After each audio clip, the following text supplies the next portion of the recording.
स्वागत है इस टॉक प्रोग्राम में। और मैं इस प्रोग्राम की जो है कन्वेनर हूँ और मॉडरेटर हूँ। इस प्रोग्राम के जो चेयर हैं वो professor doctor Maninder Nath Thakur sir हैं, जो कि JNU CPS के प्रोफेसर हैं। हमारे जो फर्स्ट स्पीकर हैं मिस्टर शौर्य रॉय, जनमन ग्रुप से हैं, वो रिप्रेजेंट कर रहे हैं। हमारे सेकंड स्पीकर जो हैं मिस्टर संतोष सिंह, वो एडिटर हैं कशिश चैनल के, और इनका ग्राउंड रिपोर्टिंग वगैरह जो है बहुत शानदार रहा इस पूरे क्राइसिस के समय में। जब सभी कोई अपने घर में कैद थे तो उन्होंने पत्रकारिता का बहुत ही शानदार जो है उन्होंने रोल अदा किया। और हमारे third speaker Mithila student union से होने वाले थे। अभी डाउट है उनके ऊपर पार्टिसिपेशन के ऊपर, कुछ अभी इशू हो गया है जैसा अभी जस्ट हमें पता चला है।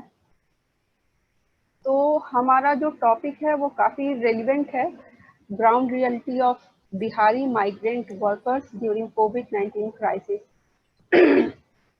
ये कोरोना के समय में जो बिहारी माइग्रेंट वर्कर्स हैं, तो ये जो है एकेडमिक से ज़्यादा ये ग्राउंड पे क्या चीज़ें हो रही हैं, इसको जो है डेटा के माध्यम से या फिर जिन्होंने ग्राउंड पे काम किया है, जो हमारे स्पीकर्स हैं जैसे उनके माध्यम से हम लोग जानने की कोशिश करेंगे। तो ये हमारा टॉपिक है। तो मेरे फर्स्ट स्पीकर जो मिस्टर शौर्य रॉय हैं, तो जनमन ग्रुप के, इनका जो मेनली फील्ड वर्क रहा है वो दिल्ली में ये लोग बेस्ड हैं, और बिहार के लोग ही हैं इस ग्रुप में मेनली। और उन्होंने जो माइग्रेंट लेबरर्स थे उनको खाना प्रोवाइड करना दिल्ली में, और फिर यहाँ से जो जाना चाह रहे थे उसको भी काफ़ी इसमें जो है इन लोग की शानदार भूमिका रही है। तो ये बहुत सराहनीय है। तो अब मैं हमारे first speaker mister Shaurya Roy से रिक्वेस्ट करूंगी कि अपना जो है वो स्टार्ट करें अपना lecture. Mister Shaurya Roy ji, thank you so much ma'am. मैं जनमन ग्रुप की तरफ से अपनी बात रखूंगा। जनमन के बारे में पहले 1 मिनट में कुछ बताना चाहता हूँ। जनमन एक स्टूडेंट और यंग प्रोफेशनल का कलेक्टिव है जो पिछले 2 सालों से तमाम सामाजिक और विकास के मुद्दों पर काम करता है। मेजरली कोविड-19 के टाइम पे हमारा काम काफी ज्यादा एक्सपेंड हुआ, जिसमें हम लोग माइग्रेंट लेबरर्स के इशू पे काम करना स्टार्ट किए। इनिशियली हमारा काम बहुत एक सिर्फ पटना तक सीमित है, सिर्फ पटना से हमने स्टार्ट किया था, बट अभी जैसे कि आपने बताया कि सिर्फ दिल्ली में नहीं बल्कि कुल 7 स्टेट्स में, और अभी अगर हम लोग कोलकाता में जो एम्फन आया और जो ऑयल इंसिडेंट हुआ ऑयल फील्ड का असम में, उसमें भी हम लोग काम किए हैं। तो स्टार्ट हमने किया था राशन की रिक्वायरमेंट हमें आती गई थी। बहुत सारे ग्रुप्स बने थे, फ्रेंड्स ऑफ बिहार करके एक ग्रुप बना था, फिर और भी जितने ग्रुप्स बने थे सबसे कलेक्ट करके हम लोग जहाँ पे भी इंडिया में रिक्वेस्ट आता था वहाँ नेटवर्किंग के थ्रू हम लोग राशन पहुंचाने का काम करते थे। उसके बाद तमाम सैनिटरी नैपकिन किट से लेके करते हुए मेजरली पिछले करीब 20 दिन से हम लोगों ने इनिशिएट किया माइग्रेंट ट्रैवल ग्रुप के साथ मिलके माइग्रेंट लेबरर्स को यहाँ से बिहार भेजने में, जिसमें हम लोगों ने सरकार से बात करके ट्रेन की व्यवस्था करने से लेके अपने क्राउड फंडिंग के तरफ से हमने अभी तक 4500 लोगों को बस के माध्यम से सिर्फ दिल्ली से बिहार के कई डिस्ट्रिक्ट्स में हमने भेजा है। तो ये काम करते करते हमें उनके बहुत सारे प्रॉब्लम्स, बहुत सारे इश्यूज के बारे में पता चलता गया है। अगर मैं अपनी बात शुरू करने से पहले मैं यही कहना चाहूंगा कि जो भी समस्या हमें दिख रहा है, चाहे वो मीडिया जगत से हो, चाहे हमें भी अपने ग्राउंड वर्क करते वक्त जो भी समस्या हमें दिख रहा है, मुझे अभी भी लगता है ये कहीं ना कहीं सिर्फ टिप ऑफ एन आइसबर्ग है। जो मेजर समस्या है, जो वैसी समस्याएं जिनका सोल्यूशन सस्टेनेबल हो, वो समस्या अभी भी हमारे नजर से गवर्नमेंट के स्ट्रक्चर, गवर्नमेंट के पॉलिसी के दृष्टिकोण से वो अभी भी कहीं ना कहीं इनविजिबल, या तो उसको पर्पसली रखा गया है वो, या वो दिख नहीं रहा है। ये एक मेजरली बात है। दूसरी जो सबसे एक चीज जो नजर आई है कि हम लोग जिस तरह से जिन जिन लोगों को पर्सनल में भी हम जानते हैं जो बहुत ज्यादा परेशान हो गए थे, पैनिक का एक सिचुएशन जो बहुत ज्यादा ग्रीन सिचुएशन आ गया था, जो अभी भी कई हद तक, तो उनको हम लोग भेज रहे थे। कहीं ना कहीं फिर वहां से माइग्रेशन भी उस रफ्तार से तो मैं नहीं कह सकता हूँ कि उस रफ्तार से हो रहा है, बट वापस भी लोग उधर से वापस आ ही रहे हैं। मेजरली अगर हम 2 डिस्ट्रिक्ट्स की जहाँ का मुझे पर्सनल पता है, बाकी जगह से मैं सुन रहा हूँ, बट जहाँ से मुझे कॉल्स आ रहे हैं या मुझे चीजें पता चल रही हैं, पूर्णिया डिस्ट्रिक्ट जहाँ पे भी हमने भेजा और मधेपुरा, ये दोनों जगह से तो बहुत ज्यादा तादाद में लोग वापस पंजाब हरियाणा की तरफ लोगों को बुलाया जा रहा है। यहाँ तक कि जो उनके पुराने जो उनको पहले एम्प्लॉय करके रखते थे, वो लोग पंजाब से इनोवा तक भेज रहे हैं कि आप 4-4 5-5 आदमी आइए, आपकी सैलरी बढ़ा देंगे, ये कर देंगे। और फिर उसके बाद वो यहाँ आ रहे हैं क्योंकि उन्हें भी पता है यहाँ से डर के एक जब माहौल बहुत ज्यादा डर का बन गया था, जो कहीं ना कहीं वो डर का वातावरण कम हुआ है। बट ऐसा नहीं है कि चीजें ठीक हो गई या फिर केसेस आने कम हो गए, बट वहां भी जाकर अल्टीमेटली उन्हें पता चला कि वहां कुछ भी स्थायी समाधान नहीं है उनकी समस्याओं का। कुछ भी ऐसा वहां पे ना रोजगार की अपॉर्चुनिटी दिखती। ये वो लोग हैं जो घर अभी तक जिन पर डिपेंडेंसी रहती थी लोगों की, उनके परिवार की, अब कहीं ना कहीं जब वो जा रहे हैं वहां पे, तो बहुत हद तक ये है कि एक डिपेंडेंस लेकर वो वहां पे।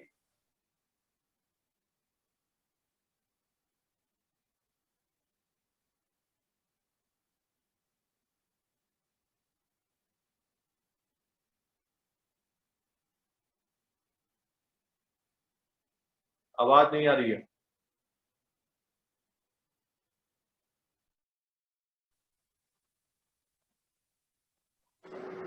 हेलो। हेलो। जी, मेरी आवाज आ रही है? हाँ, अब आ रही है। अच्छा, मैम शायद कुछ बोल रही है तो इसलिए मैं रुक गया।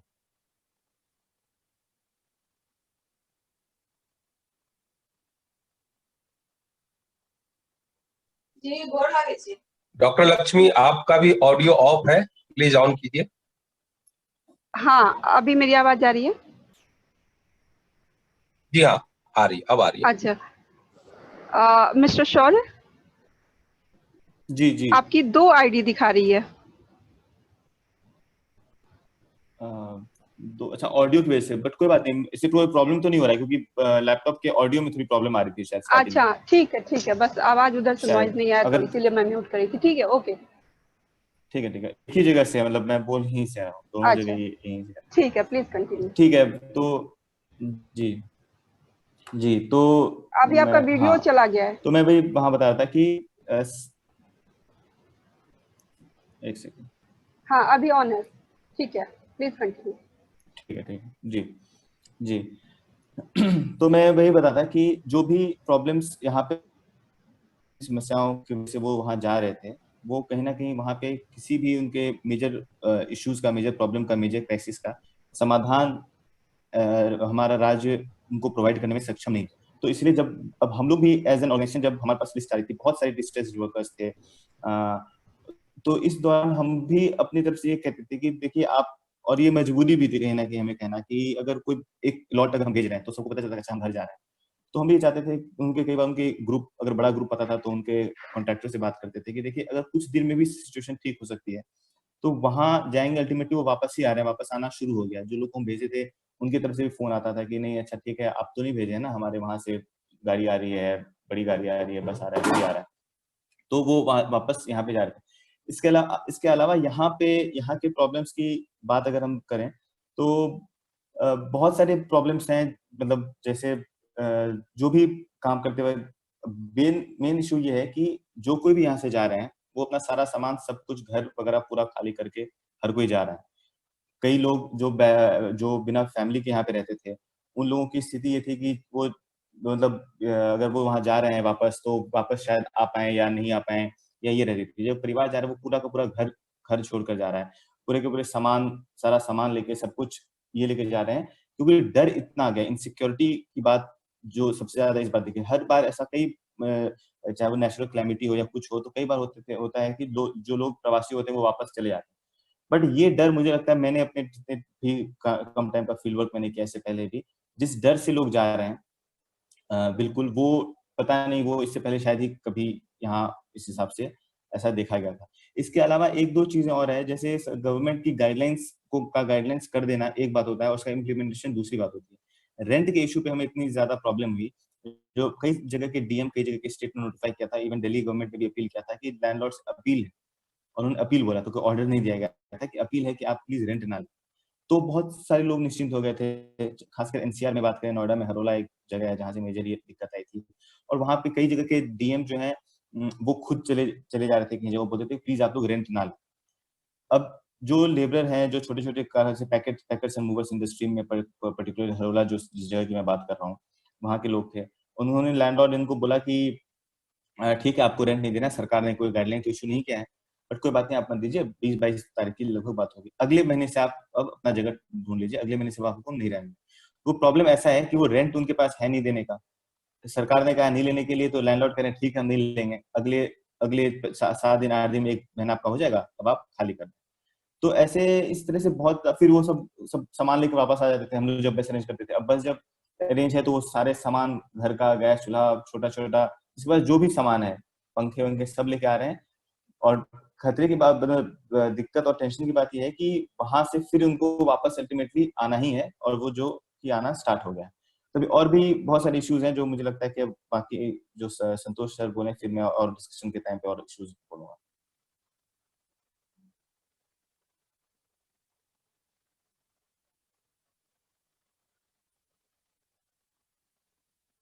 आवाज नहीं आ रही।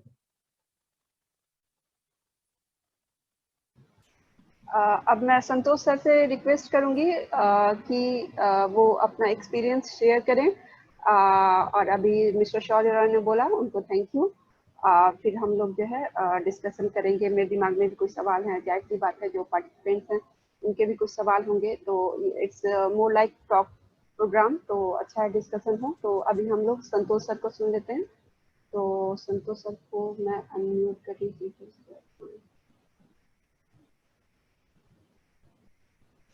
संतोष सर मेरे ख्याल से आपके एंड से म्यूट है, तो हाँ आवाज आ रही जी है? जी जी, अब आप बोले। धन्यवाद। मेरा नाम संतोष है और हम एक रीजनल चैनल है बिहार में, कशिश न्यूज, जिसके एडिटर है। जिस विषय पे हम अपनी बात रखनी है उसका कुछ फैक्ट के साथ, हम स्वाभाविक तौर पे पत्रकार हैं तो कुछ फैक्ट भी हम आपके सामने रखेंगे। जो सरकार के आंकड़े को ही अगर हम ले, जो क्वारंटीन सेंटर में जो हमारे प्रवासी भाई रहे या फिर बस से जो लोग आए, तो 2 एंट्री पॉइंट बिहार में राज्य सरकार ने बनाई। एक गोपालगंज होके आ रहे थे लोग, और दूसरा एंट्री पॉइंट आपको कैमूर होके। दोनों एंट्री पॉइंट पे लगभग हम इस पूरे पीरियड के दौरान 1 सप्ताह का समय हम उस दोनों एंट्री पॉइंट पे हमने दिया। और क्यों लोग आ रहे हैं, खास करके मजदूर परिवार के साथ लोग आ रहे हैं, इसकी क्या वजह है, इन सब चीजों पर हम बात करते रहे। वो उस एंट्री पॉइंट की अगर हम बात करें, और फिर ट्रेन से जब मजदूर आना जब लाया गया, तो पूरे बिहार में अभी तक लगभग 1500 ट्रेनें आई इस दौरान।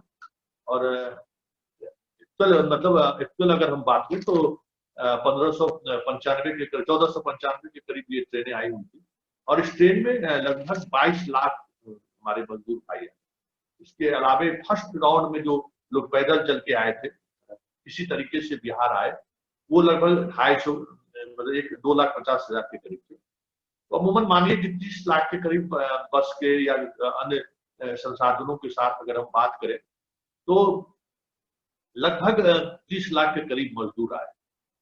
वो बॉर्डर पे भी हम कोशिश किए उनको ट्रैक करने के लिए कि वो क्यों वापस लौट के आ रहे हैं। जब वो वापस लौट के गांव आए, तो इस दौरान, अभी हाल के 15-20 दिनों के दौरान, हमने लगभग 70 पंचायतों में जाकर अलग अलग डिस्ट्रिक्ट, सीतामढ़ी डिस्ट्रिक्ट, सिवान, सहरसा, औरंगाबाद, इस तरह के जितने डिस्ट्रिक्ट हैं, अलग अलग माइंडसेट के जो मजदूर जो बाहर जाते हैं, एक ट्रेंड यहाँ बिहार के मजदूरों को समझिए कि जो मध्य बिहार है, मध्य बिहार से मजदूरों के पलायन की संख्या काफी कम है। मतलब अभी भी काफी कम लोग जाते हैं। और इसकी वजह, जब लोगों से हमारी बात हुई कि धान की खेती, या मतलब खेती के रूप में नहर की वजह से, जो उस इलाके में अंग्रेजों द्वारा नहर बनाया गया, फिर अभी भी वो नहर काफी इफेक्टिव है, उस वजह से मजदूरों का पलायन काफी कम है। जबकि इस बार हमें ये जानकारी मिली उत्तर बिहार से, मतलब जो अभी गंगा के उस पार का जो बिहार है, सीतामढ़ी, दरभंगा, समस्तीपुर, छपरा, सिवान, सहरसा के मजदूर आते हैं सासाराम में धान रोपनी करने के। ये एक चीजें हमें साझा, लेकिन सबसे बड़ी बात ये रही, ये मजदूर अब आए, बहुत काफी परेशान थे, और आने के बाद वो जरूर ये कह रहे थे कि अब हम वापस लौट के नहीं जाए। हालांकि जो लोग अभी जा रहे हैं, वो होली के समय जो लोग आए थे, यहाँ दो सीजन में मजदूर अमूमन बिहार जरूर आते हैं, एक होली के वक्त में, एक दूसरा छठ के वक्त। जो होली के वक्त में जो मजदूर आए थे वो भी काफी संख्या में थे। अधिकांश लगभग 70% 90% लेबर जो भी बाहर जा रहे हैं, वो होली के समय जो लोग आए थे वो बाहर जा रहे हैं। जैसे अभी हम नेपाल में कुछ माहौल बिगड़ा था, फायरिंग हुई थी, उसको कवर करके जब हम लौट रहे थे तो रक्सौल और चोरबरसा दोनों बॉर्डर पे हम देखे कि लाइन से 8-10 बसें यूपी नंबर की लगी हुई। उन लोगों से जब हमारी बात हुई तो पता चला कि इस बार एक बड़ा फर्क है। पहले मजदूर अपने संसाधनों से जाते थे, किसी तरीके से जाते थे, अब वहां के किसान खुद आ रहे हैं उन्हें लेने के लिए, आने जाने का किराया उनको दे रहे हैं, साथ ही उनको ये 5,000 रुपये जो हमारी बात हुई, 5,000 रुपये पर कट्ठा, मतलब पर बीघा, मतलब 20 कट्ठे का एक बीघा, वहां पे उसको दूसरे तरीके से पैमाना होती है, लेकिन 5,000 रुपया दिया जाएगा और 1 महीने के लिए उनको धान रोपने के लिए ले जाया जा रहा है। फिर वापस उनको इसी तरीके से बस से पूरा खाना वगैरह खिलाते हुए वापस गाँव लौटा दिया जाए और एडवांस के तौर पर 5-10 हजार रुपया उनके परिवार के पत्नी को या माँ को देकर ये लोग उनको ले जा रहे हैं। जब हमारी उन मजदूरों से बात हुई तो कहा कि एक बड़ा फर्क है, कोरोना के कारण हम लोग बाहर तो जरूर आ गए, लौट आए, लेकिन अब एक मजदूर को क्या सम्मान होता है ये पंजाब जैसे राज्यों के लोगों को भी महसूस हुआ है। प्लेन से भी मजदूरों को ले जाएगा। कई ऐसी कंपनियां, जो सूरत की कंपनी हो या फिर गोवा की कई ऐसी कंपनियां थी जो बिहार से मजदूरों को प्लेन से ले, तो ये एक, हालांकि बिहार सरकार इस मामले में हमें लगता है कि एक बड़ा मौका फिर से गवा दिया कि जो हमारे मजदूर आए थे उनको अगर उनके बीच कंपनी और मजदूर के बीच अगर सरकार बातचीत करती तो वो उसका जो बिचौलिया जो ठेकेदार ले जाते हैं, जो वो शोषण करते हैं काम के घंटा को लेकर हो या पैसे को लेकर हो, उस शोषण से मुक्ति जरूर मिल जाती है। एक सम्मान के साथ बिहार के मजदूर जाते और सम्मान के साथ वो वापस आते, तो एक कोऑर्डिनेशन, क्योंकि एक बड़ी आबादी, हम जो पंचायत में गए तो हम देखे कि लगभग हर पंचायत में 2,000 से 2,500, मतलब जो 15,000 जिस पंचायत की आबादी है उसमें 2,000 से 2,500 लोग मजदूर बाहर आए। ये इतनी संख्या आपको हर पंचायत में मजदूर अगर बाहर रहे, 8,000 से अधिक पंचायत बिहार में है, तो ये हमें लगता है कि एक मौका था कोरोना का, इस आपदा के बाद आप उसको मॉनिटरिंग कर सकते थे, हर एक मजदूर को उस तरीके। हालांकि सरकार ने वो मॉनिटरिंग करने की एक प्रक्रिया बनाई है जिसमें स्किल लेबर की तलाश वो कर रहे हैं। मेरा अनुभव ये है कि जो लोग अभी आए हैं उसमें स्किल लेबर ना के बराबर, वो सारे लोग या तो सड़क बनाने के काम में हैं या फिर आप अगर हम बात करें वैसे लोग जो खेती के काम में लगे हुए हैं, ठेला चलाने के काम में लगे हुए हैं, सब्जी बेचने के काम में लगे हुए हैं, इस तरह के लोग अभी जो मजदूर आए हैं वो ज्यादा उस तरह के मजदूर। एक फर्क जो दिखा है मजदूरों पर, हम पलायन को लेकर जो मेरा 10 वर्ष पहले का जो अनुभव था और अभी एक फर्क ये आया है कि जब श्री नीतीश कुमार शासन में आए और लड़कियों को साइकिल देना शुरू किया, तो ये जो वर्ग है, जो पढ़ के बाहर, जो अब ग्रेजुएशन में है या इंटरमीडिएट पास कर गई है, जो साइकिल वाली बिहार की बेटियां हैं, उनकी जब अब शादी हो रही है तो वो उनकी कोशिश हो रही है कि हम अपने हस्बैंड के साथ रहें। तो किसी महानगर में आप हैं, उसकी जो परेशानी है वो स्वाभाविक तौर पर उसकी एक अलग परेशानी है कि वहां पे आप परिवार के साथ रह रहे हैं, उतना आमदनी आपका नहीं है। तो ये जो लड़कियां, जो यंग जनरेशन की लड़कियां जिनकी शादी हुई है, वो अपने हस्बैंड के साथ जा रहे हैं, तो घरेलू कामकाज में उनकी मतलब उनका योगदान महानगरों में काफी बढ़ा है, प्रदेश का घर दस्तक हुआ है। वो जब लौटी तो उनसे जब हमारी बातचीत हुई कि भाई पहले ये होता था कि जब भी वो घर लौटता था तो 30,000 40,000 रुपया मजदूरों के पास रहता था। भाई हम गाँव जा रहे हैं तो कमा के जाएंगे तो कुछ प्रॉपर्टी भी लेंगे। पिछले 5 साल 6 सालों के का अगर आप अध्ययन कीजिए, ये मजदूर जो बिहार के गांव में इन्वेस्ट करते थे वो इन्वेस्टमेंट खत्म हो गया है। अब इनकी कोशिश भी है कि हम हरियाणा में है तो वहीं कुछ जमीन खरीद लें, 10 धूरी जमीन खरीद लें, 10 गज 60 गज 70 गज की जमीन खरीद के अपना घर बना लें। जो बिहार के गांव में इन्वेस्टमेंट हो रहा था इन मजदूरों का पैसा, जो ये एक नई प्रवृत्ति बनी है परिवार के साथ रहने का, उसमें वो इन्वेस्टमेंट गवा है। और ये लोग इस बार आए हैं तो ये एक बदलाव दिखा है कि नहीं, जो हमारा गांव है उस गांव में भी कहीं न कहीं हमें कुछ न कुछ ऐसी स्पेस बना कर रखें जिस स्पेस के सहारे हम लोगों तक पहुंच सके। मतलब हम गांव में कुछ न कुछ घर बनाए या कुछ ऐसे जमीन लें। ये कोरोना आने की वजह से फिर एक नया ट्रेंड हमें लगता है कि गांव की तरफ होगा। लेकिन पलायन को लेकर जो सरकार की अपनी सोच थी वो उसमें वो उस तरीके से उसको पूरी तरह से चैनलाइज नहीं कर पाए। जिस तरीके से झारखंड में सरकार ने सीधा सीमा सुरक्षा बल से एक एग्रीमेंट साइन किया, ट्रेन से आप हमारे मजदूर ले जाएं, उनका पेमेंट उनके अकाउंट में दें, जिसका एक्सेस उनके परिवार के लोगों को भी रहे। ये चीजें बिहार में नहीं हुई है। तो हमें लगता है कि एक बहुत बेहतर मौका था कि अगर हम, क्योंकि लोगों को इस दौरान महसूस हुआ कि श्रम के बगैर कुछ भी संभव नहीं। सुरवर्षा बॉर्डर पे ही एक सरदार किसान थे, उनसे हमारी बातचीत हो रही थी। वो उनके पास काफी जमीन है, लेकिन कहा कि देखिए मजदूरों की अहमियत मुझे पहली बार समझ में। ये बिहार के भाई जाते थे, पैसे हम लोग देते थे, लेकिन इनकी अहमियत समझ में नहीं आ रही। वह पैसा लेने आ रहे हैं, लेकिन अब हमें अहमियत समझ में आया, इनके बगैर कुछ भी संभव नहीं। ये एक बदलाव दिखा है और हमें लगता है कि इन सब चीजों से जो दिल्ली के बाहर, जैसे दिल्ली पे काम करने वाले लोग हैं, जो अभी हमारे साथी अपनी बात रख रहे थे, उनको भी इस लाइन पर रिसर्च करना चाहिए कि कोरोना के आफ्टर कोरोना जो लोग गए हैं उनके मनोदशा में क्या बदलाव है। एक बदलाव जो हमें दिखाई दिया वो हमने तो अपनी बात रखी कि अब जो इन्वेस्टमेंट को लेकर के गांव में हम इन्वेस्टमेंट हमारा वो बेकार है, इस सोच में बदलाव दिखा इस बार कि नहीं, गांव में एक ठिकाना रहना चाहिए। माँ पिताजी रहते हैं, लेकिन फिर भी एक ठिकाना रहना चाहिए कि अगर संकट में अगर हम छोड़कर अगर वापस गांव लौटते हैं तो एक ठिकाना, जो पिछले 5-7 वर्षों में वो चीजें समाप्त हो गई थी। लोग जमीन खरीदना बंद कर दिए थे, घर बनाना बंद कर दिए थे, पैसा भी उस तरीके से गांव भेजना बंद कर दिए। तो ये हमें लगता है कि एक बदलाव है और इस बदलाव को अब जिस नजरिए से भी देखा जाए, एक ये बदलाव है। दूसरी चीजें जो खास करके महिला जो मजदूर है, जो प्रवासी मजदूर के साथ आ रहे थे, उनकी सोच में भी एक बड़ा बदलाव दिखा। जो ये सोचते थे कि हम अपने सास ससुर या फिर अपने ससुराल में हम कैसे रहें, उनको लगा कि नहीं, अब कुछ चीजें बदलनी, जो जिस सोच से हम बाहर गए हैं वो सोच अब हमें बदलनी पड़ेगी। अब हस्बैंड को कुछ मौका देना पड़ेगा कि भाई हम वहां रहें, तो इस तरीके से सीधे चले नहीं जाए।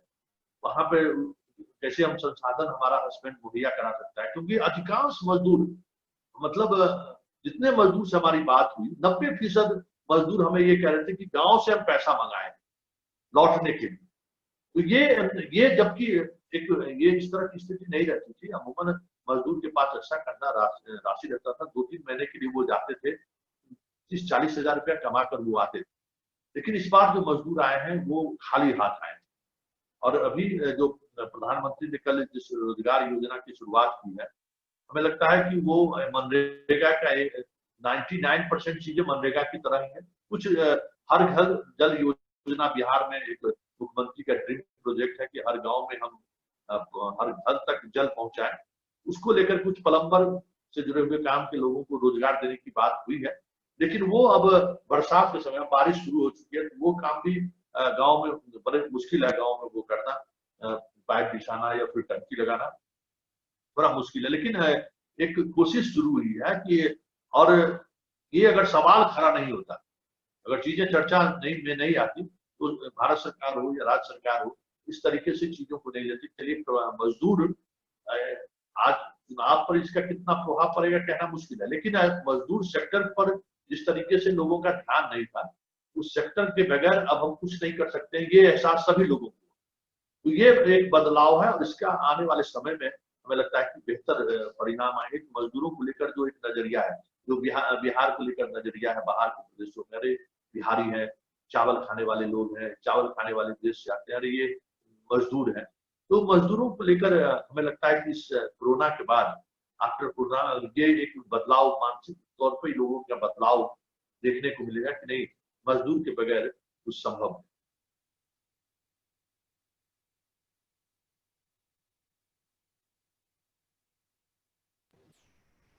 थैंक यू संतोष सर, बहुत ही अच्छा आपने इंफॉर्मेटिव बताया सब कुछ। ग्राउंड रिपोर्टिंग का यही कमाल होता है कि ये सारी चीज़ें जो हैं, कई सारी चीज़ें हमें नहीं पता चलती हैं, जो ग्राउंड रिपोर्टिंग से आपको जानकारी मिली उससे हम लोग शेयर करके हम लोग भी जो है लाभान्वित हुए। तो कुछ क्वेश्चंस हैं, मेरे ख्याल से ठाकुर सर अभी भी नहीं जुड़ पाए हैं। मेरे दिमाग में मैं लिंक हूँ लक्ष्मी। अच्छा, आ गए हैं, आइए। हाँ, सर मैं थोड़ा शुरू में 10-15 मिनट नहीं सुन पाया, शॉर्ज का आखिरी जब चल रहा था तब मैं ज्वाइन किया। अच्छा अच्छा, अभी तक लाइट नहीं आई है जेएनयू में, इसलिए संयोग से रिलायंस का एक मोबाइल है उससे कनेक्ट हो गए हैं। अच्छा अच्छा, ठीक है सर। तो कुछ कहिए सर, दोनों स्पीकर्स ने बोल दिया है। हाँ, सबसे पहले तो बहुत बहुत धन्यवाद लक्ष्मी को भी और स्पीकर्स को भी बिहार रिसर्च ग्रुप में इस इनिशिएटिव को लेने के लिए। बिहार के जो लोग हमसे जुड़े हुए हैं, जो दिल्ली में बहुत सारे लोग हैं, कई लोग जुड़ पाए हैं, कई लोग नहीं जुड़ पाए हों, लेकिन काफ़ी लोग हैं जो बिहार के बारे में चिंतन करते रहते हैं बराबर। अभी भी इस मीटिंग के जस्ट पहले एक मीटिंग थी हमारी, बिहार के कुछ लोग गुजरात और मुंबई और केरल से जुड़े हुए थे, जो लोग एक कमिटी बनाई गई है सुशांत सिंह राजपूत के आत्महत्या को लेकर, कि मुंबई का पावर स्ट्रक्चर किस तरह का है फिल्म इंडस्ट्री में, उसको हमें उस पर एक रिपोर्ट प्रोड्यूस करना है अगले 15 दिन में, कि कैसे वहाँ पे जो बिहार के कलाकार लोग जा रहे हैं उनको क्या प्रॉब्लम हो रहा है। तो बिहार के इस तरह से सोचने वालों के लिए इस वक्त बहुत ही महत्वपूर्ण मौका है जो सोचे। और जिसमें सबसे बड़ी बात है, जो अभी माइग्रेशन का दृश्य लोगों को दिख रहा था, वो तो पार्टीशन से भी बदतर दृश्य दिख रहा था। 70 साल बाद पार्टीशन के भी ऐसा हो समाज में कि लाखों लोग सड़क पर हजारों किलोमीटर पैदल जा रहे हों, सर पे गठरी लिए हुए। और शौर्य से बराबर हमारी बातचीत होती है, जो बता रहे थे किस तरह से कोई रिक्शा वाला आ रहा था अपनी फैमिली को लेकर हरिद्वार से, रिक्शा में ठोकर लग गया और वो परेशान हो गया, फिर इन्होंने उनको बस से भेजा। तो इस तरह का जो सब कुछ हुआ है उसको लेके हमें बहुत ही जो सचेत लोग हैं उनको बैठकर सोचने समझने की जरूरत है। दो बार मैंने बहुत बातें थी, बहुत बहुत धन्यवाद जी, आपने 3 बातें जो कही, इसमें आपने ये बताया कि जो लोग यहाँ से गए थे वो लोग आना नहीं चाहते थे, सबको लगता था वापस नहीं जाएंगे, लेकिन दोबारा से जो उनको लगा बसेस लेके लोग गए हैं लेने के लिए। तो एक बड़ी बात ये हुई है कि dignity of labour post corona में शायद सामने नजर आएगा। जो दिल्ली और बाहर काम करने वाले लोगों को बिहारी मजदूर कह के उनकी अवहेलना की जाती थी, शायद वो खत्म हो। मुझे जो खबर मिली है गांव से, वो बिल्कुल वही मिली है कि जो आपने बताया, काफी पैसे उनको, और यहाँ पे उनकी मजदूरी डबल कर दी गई है। लेकिन इसके बावजूद ऐसा लगता है कि ये जो माइग्रेशन है हमेशा ही दर्दनाक ही होगा उनके लिए। जैसे आप कह रहे हैं कि पहले बीच में 5 साल, बिल्कुल सही कह रहे हैं कि एक ये ट्रेंड चला था कि लोग यहीं जमीन खरीद के घर बना के रहने का सोचने लगे थे। इस माइग्रेशन के चलते लोगों को ये लगने लगा कि यहाँ रहना तो ठीक है, लेकिन बैक होम जो हमारा सपोर्ट सिस्टम है उसको ब्रेक नहीं किया जाए, उसको खत्म नहीं किया जाए। एक बड़ी पॉजिटिव बात है। ये बात कहाँ तक उसकी बिहार की आर्थिक व्यवस्था के लिए काम करेगी, ये देखने की बात होगी। और ये भी बात आपने बिल्कुल सही कही कि जो लोग यहाँ से अभी गए थे, जो 25-30 लाख लोग थे, वो बिल्कुल मैनुअल वर्कर्स थे, जो लोग की केवल श्रम करते हैं। टेक्निकल लोग अभी भी नहीं गए थे। जैसे मेरा प्लम्बर है, मैंने उसे पूछा तो कहा नहीं, मैं नहीं जा रहा हूँ, क्योंकि उनके पास थोड़ा सरप्लस भी था और उनका काम चूंकि टेक्निकल है तो वो काम फिर शुरू हो गया, क्योंकि प्लम्बिंग की जरूरत सबको है, तो काम फिर शुरू हो गया। ऐसे ही जो थोड़ा बहुत टेक्निक लेके आए हैं उनको दिक्कत नहीं हो रही है। ऐसे में जो आपने सजेस्ट किया बिहार सरकार को, मेरे ख्याल से मैं सिर्फ उसमें जोड़ना चाहूंगा। जैसे एक तो पंचायत लेवल से लेकर केंद्र लेवल तक एक डेटाबेस होना चाहिए हमारे पास कि कौन लोग कहाँ जा रहे हैं, वो एक रजिस्ट्रेशन होना चाहिए, और उनको एक सोशल सिक्योरिटी कार्ड मिलना चाहिए, जिस कार्ड का उपयोग करके वो कहीं भी कुछ पा सके, थोड़ा बहुत मेरी मेडिकल हेल्प मिल सके, इंफॉर्मेशन मिल सके। तो वो एक ज़रूरी चीज़ मुझे लगता है। इंश्योरेंस का ही ग्लोबल जो मास इंश्योरेंस का कॉन्सेप्ट है वही करवा दें। ये कार्ड इंश्योर्ड मेडिकल इंश्योरेंस उसमें लगा हुआ है, भले ही वो थोड़ा बहुत पे भी कर दें उसके लिए। ऐसा शौर्य से मेरी बात हो रही थी कि बहुत से लोगों को तो मालूम ही नहीं है कि क्या सुविधाएं मिल सकती हैं। हॉस्पिटल पे जाते हैं, बड़े हॉस्पिटल में तो चकाचौंध हो जाते हैं, तो वो उसकी जरूरत है। दूसरी जो माइग्रेशन है एक सबक ये भी मुझे लगता है सीखने की जरूरत है कि हमारे यहाँ से रॉ लेबर माइग्रेट ना हो। क्या ये संभव है कि हम स्किल डेवलपमेंट प्रोग्राम के थ्रू या जो भी प्रोग्राम हो, ग्राउंड लेवल पे ही उनको, उनके अंदर कोई ऐसा स्किल पैदा करें जिसका डिमांड शहर में है, और वो जब जाते हैं तो उनका हायर लेवल पे उनका इनकम हो। क्योंकि जो वल्नरेबिलिटी है मजदूरों की, यदि वो थोड़ा भी स्किल लेवल में कन्वर्ट होता है तो वो कम हो जाता है। ये बिहार सरकार को करने की जरूरत है। बिहार सरकार ने इस माइग्रेशन को और वापस आने को बिल्कुल ही गंभीरता से नहीं लिया, ऐसा मुझे लगता है। ना तो सही व्यवस्था उनके लिए कर पाए जाने का, और शुरू में तो जो वक्तव्य उन्होंने दिया कि आप ना आए, वो बहुत ही ह्यूमिलिएटिंग था। इनफैक्ट झारखंड सरकार के बारे में आपने अभी कहा, बहुत सही कहा कि झारखंड सरकार ने इसको ज्यादा डिग्निफाइड तरीके से डील किया है।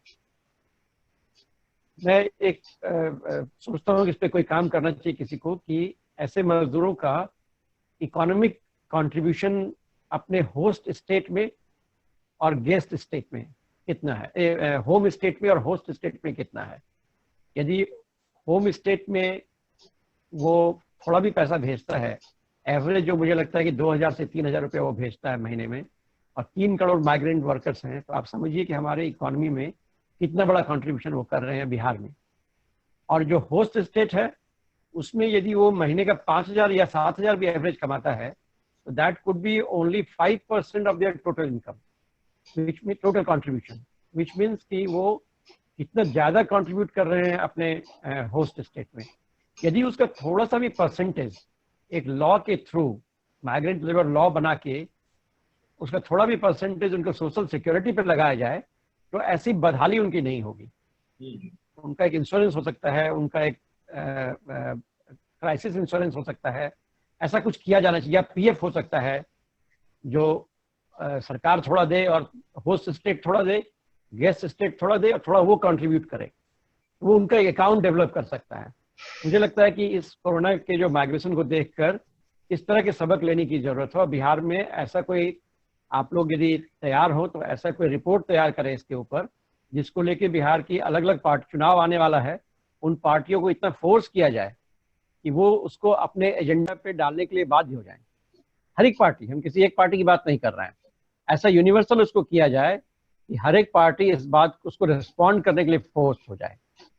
यदि ये ग्रुप ऐसा कर सके तो बहुत अच्छे। बहुत से लोग काम कर रहे हैं। संतोष जी का तो अनुभव बहुत ही गहरा है। शौर्य भी, मुझे पता चला कि 5 स्टेट में ये लोग काम कर रहे हैं और काफी काम किए हैं। सब लोग मिलजुल कर यदि इस तरह कोई रिपोर्ट तैयार तो इसलिए भी लोगों को मोबिलाइज करें कि बिहार में इस बात को जोर डाला जाए कि ऐसा इंश्योरेंस सिस्टम एक बनना चाहिए, ऐसा social security system for migrant labour. इसका एक मॉडल इमेजिन किया जाना चाहिए। तो मैं बहुत बहुत शुक्रगुजार हूँ लक्ष्मी का, खास करके जिसने ये पूरा काम अपने हाथ में लिया है, और अब मुझे उम्मीद है कि वो आगे करेंगी। जो बिहार, जो दिल्ली से, जेएनयू से और डीयू से बहुत सारे छात्र अभी बिहार में यूनिवर्सिटीज में ज्वाइन किए हैं, उनसे हमें बहुत उम्मीद है कि बिहार के परिवर्तन में एक बड़ा योगदान वो लोग करेंगे। मैं अभी इतना ही कहूँगा, फिर मैं सुनना चाहूँगा कि सवाल क्या आ रहे हैं। जी, एक क्वेश्चन आया है फ्रॉम मिस्टर अमर बहादुर शुक्ला। अकादमिक जगत में तो हम सभी विचार विमर्श कर रहे हैं, परंतु सरकारी स्तर पर क्या कुछ हो रहा है, अगर इसका संज्ञान हो तो कृपया साझा करें। ये एक सवाल है।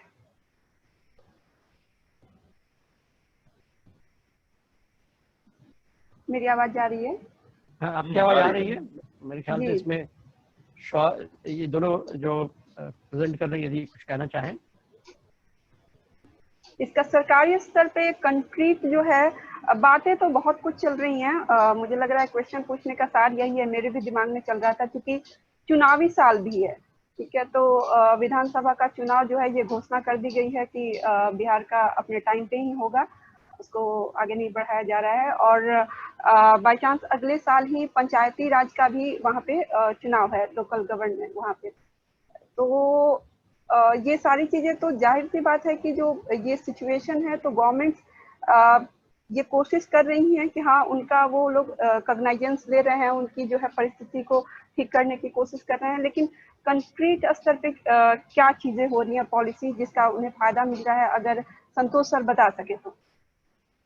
देखिए, सरकार पूरे इस दौरान ऐसा नहीं है कि बहुत सारी चीजें रोजाना कुछ न कुछ वो प्रयोग करते रहे, और खास करके जब अकाउंट में पैसे देने की बात हुई, ये अलग बात है कि अधिकांश मजदूरों का अकाउंट एटीएम तो किसी मजदूर के पास है नहीं, वो अकाउंट बिहार का अकाउंट था, उस राशि से उन्हें उस तरीके का लाभ नहीं मिला, लेकिन तत्काल 1000-1500 रुपये उसके अकाउंट में जब वो बिहार लौटा, जब वो खाली हाथ था, तो एक उसके सपोर्ट के लिए वो, हालांकि जब हम लोग उस तरह के मजदूर से हमारी बात हुई, वो कह रहे थे कि इसकी जरूरत नहीं, हमें रोजगार नहीं, 1000-1500 रुपये से क्या होने का, 2-3 दिनों में ये खत्म। लेकिन एक खास करके महिला स्वीकृति की अगर हम बात करें, उसकी सुरक्षा का भाव 1000 रुपया भी उसके पास है, वो अपने तरीके से घर वो चला ले। ये काम एक सरकार के स्तर से हुआ। और देखिए, क्वारंटाइन सेंटर को लेकर हालांकि मीडिया को जाने पर उन्होंने रोक लगा दिया था, लेकिन कई पॉजिटिविटी भी देखने को मिली है कि ऐसा नहीं है कि क्वारंटाइन सेंटर पे सिर्फ निगेटिव चीजें ही थी, कि एक जगह जो उतने मजदूर रहे, कई वीडियो आप वायरल देखिए कि उनके अंदर किस तरीके की प्रतिभा है, संगीत के प्रति, डांस कर रहे हैं, मतलब वो वहां पे योगा कर रहे हैं, ये चीजें भी। और एक जगह बैठ के 14 दिनों तक अगर वो रहे, उन लोगों से वो बाहर निकले, जब उनसे बात की भाई क्या आपको लगा, क्या कि देखिए हम बीमार रहे या न रहे, लेकिन हम बिहार के लोग एक जगह बैठे ये जरूर सोचे कि ये टुकड़े टुकड़े में आए हुए थे, कोई कहीं से आके क्वारंटाइन सेंटर में उसको भेज दिया गया है, कोई लुधियाना से आए हुए हैं, कोई सूरत से आया हुआ है, कोई मुंबई से, कोई तेलंगाना से आया हुआ है, तो डिफरेंट स्टेट से आए हुए जो माइग्रेंट लेबर थे, जब वो आपस में एक जगह बैठे, उनको लगा कि नहीं, हमें बिहार में कुछ सोचना चाहिए, बिहार में ऐसा क्या हो जिससे बिहार में हमें रोजगार के अवसर मिले हो। बहुत अच्छे सुझाव उन्होंने दिया है कि अब बिजली गांव-गांव में, जैसे हमारी बात गांव-गांव में है, तो हम कैसे किसी इलाके में पीतल का बर्तन बना सकते हैं। एक मजदूर तो हमें बताया कि ये जो सबसे बिहार से ही रॉ मटेरियल जा रहा है, कि हम जो आप पूजा के समय में जो आप दीप बनाते हैं, दीप हो गया, जिसमें अगरबत्ती आप लगाते हैं, वो सारा सामान बिहार के गांव में अब बन सकता है।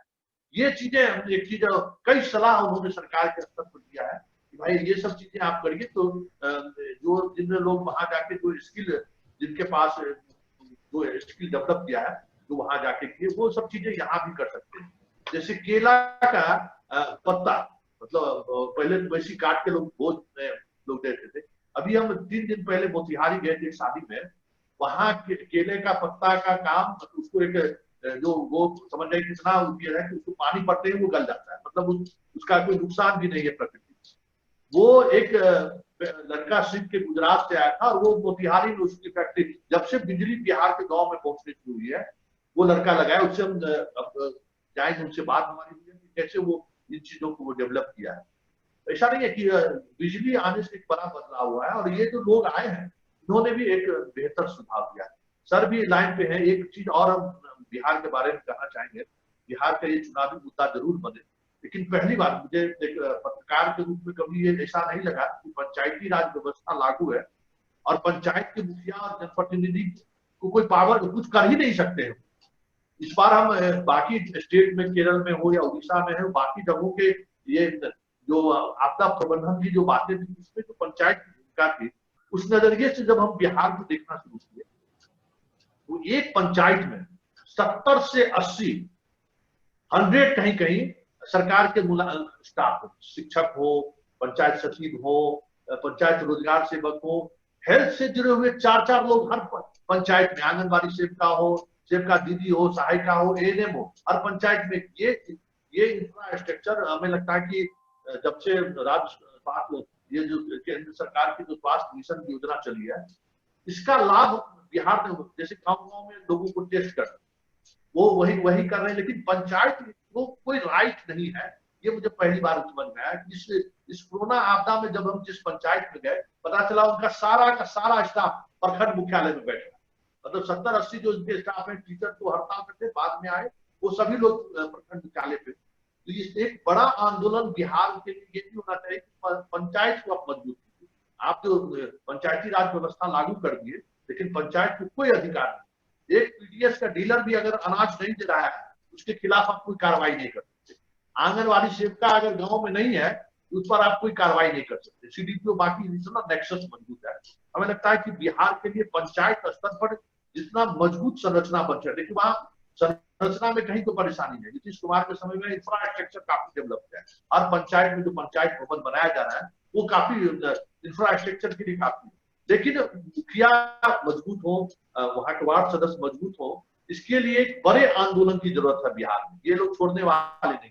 और हमें लगता है कि अगर उस आंदोलन को हम आगे बढ़ाएं तो बिहार वाकई में बदल सकता है। और ये जो माइग्रेंट लेबर की जो समस्या है, जो आप सर कह रहे थे कि एक ये डाटा होना चाहिए, वो डाटा बेस के लिए हमारे यहाँ हर पंचायत में कंप्यूटर ऑपरेटर के अपॉइंटमेंट है। कंप्यूटर भी है लेकिन वो वीडियो साहब को रिपोर्ट करेंगे, उनको उससे कोई मतलब नहीं है। और इस कोरोना काल में तो सारे लोग प्रखंड मुख्यालय में बैठे रहते थे, तो वो कैसे पंचायत तक जाए, इसके लिए हमें लगता है कि सोचने की जरूरत है। और उसको अगर हम जो दो मुद्दा सर, एक ये मुद्दा कह रहे थे कि माइग्रेंट लेबर को लेकर कैसे सामाजिक सुरक्षा के क्षेत्र में काम हो, ये एकदम जरूरी है। जो एक जानकारी सर को दे दे कि बिहार में ही जब हम रिपोर्टिंग के दौरान एक गुजर रहे थे तो डोम जो जाति के लोग होते हैं वो देखिए 40-50 की संख्या में सड़क के किनारे झोपड़ी लगा के वो है। संयोग से हम जा रहे थे तो रुक के उससे बात करना शुरू किए कि भाई आप कितने दिन से यहाँ फंसे हुए हैं? 40-30 दिन हो गया, 25 दिन हो गया, खाने के लिए हम लोगों के पास कुछ नहीं है। तो उनसे हम पूछे भाई आप अपने मुखिया से बात किए? हाँ मुखिया से बात किए लेकिन कुछ रास्ता नहीं निकल रहा है। क्या आपका जन वितरण प्रणाली में आपका नाम भी होगा, आपका आधार कार्ड भी होगा, का सब कुछ मेरे पास। ठीक, हम उसी समय हम अपने उस डिस्ट्रिक्ट के रिपोर्टर को फोन किए। वो डीएम से जब हमारी बात हुई तो बोले कि कुछ नहीं, वो पूरा सूची आप हमें दीजिए, आप व्हाट्सएप कर दीजिए हमें, हम इस संबंधित जिले के डीएम को व्हाट्सएप कर देते हैं, दूसरे दिन उसे अनाज मिल जाएगा। और सच में जब हम कल होके वो लेबर हमको फोन किया, कहा कि हम प्रखंड कार्यालय से लोग आए हैं, हम लोग को राशन मिल गया। मतलब ये व्यवस्था बिहार के अंदर है। आप कहीं अगर फंसे हुए हैं तो आप कहीं भी अगर इनरोल हैं, अगर आपका जन वितरण प्रणाली में नाम है, आपको राशन मिल सकता है। ये अवेयरनेस की भी जरूरत है। और हमें लगता है कि इस कोरोना ने बहुत सारी चीजें ऐसी दी हैं जिसके सहारे हम एक नया बिहार बना सकते हैं, ये हमें महसूस हो रहा है। कुछ और सवाल आए हैं। एक सवाल है मिस्टर मनोज सिंह की तरफ से, लेकिन उससे पहले जो संतोष सर ने जवाब दिया उसमें कुछ मेरा कॉम्प्लीमेंट्री क्वेश्चन भी है।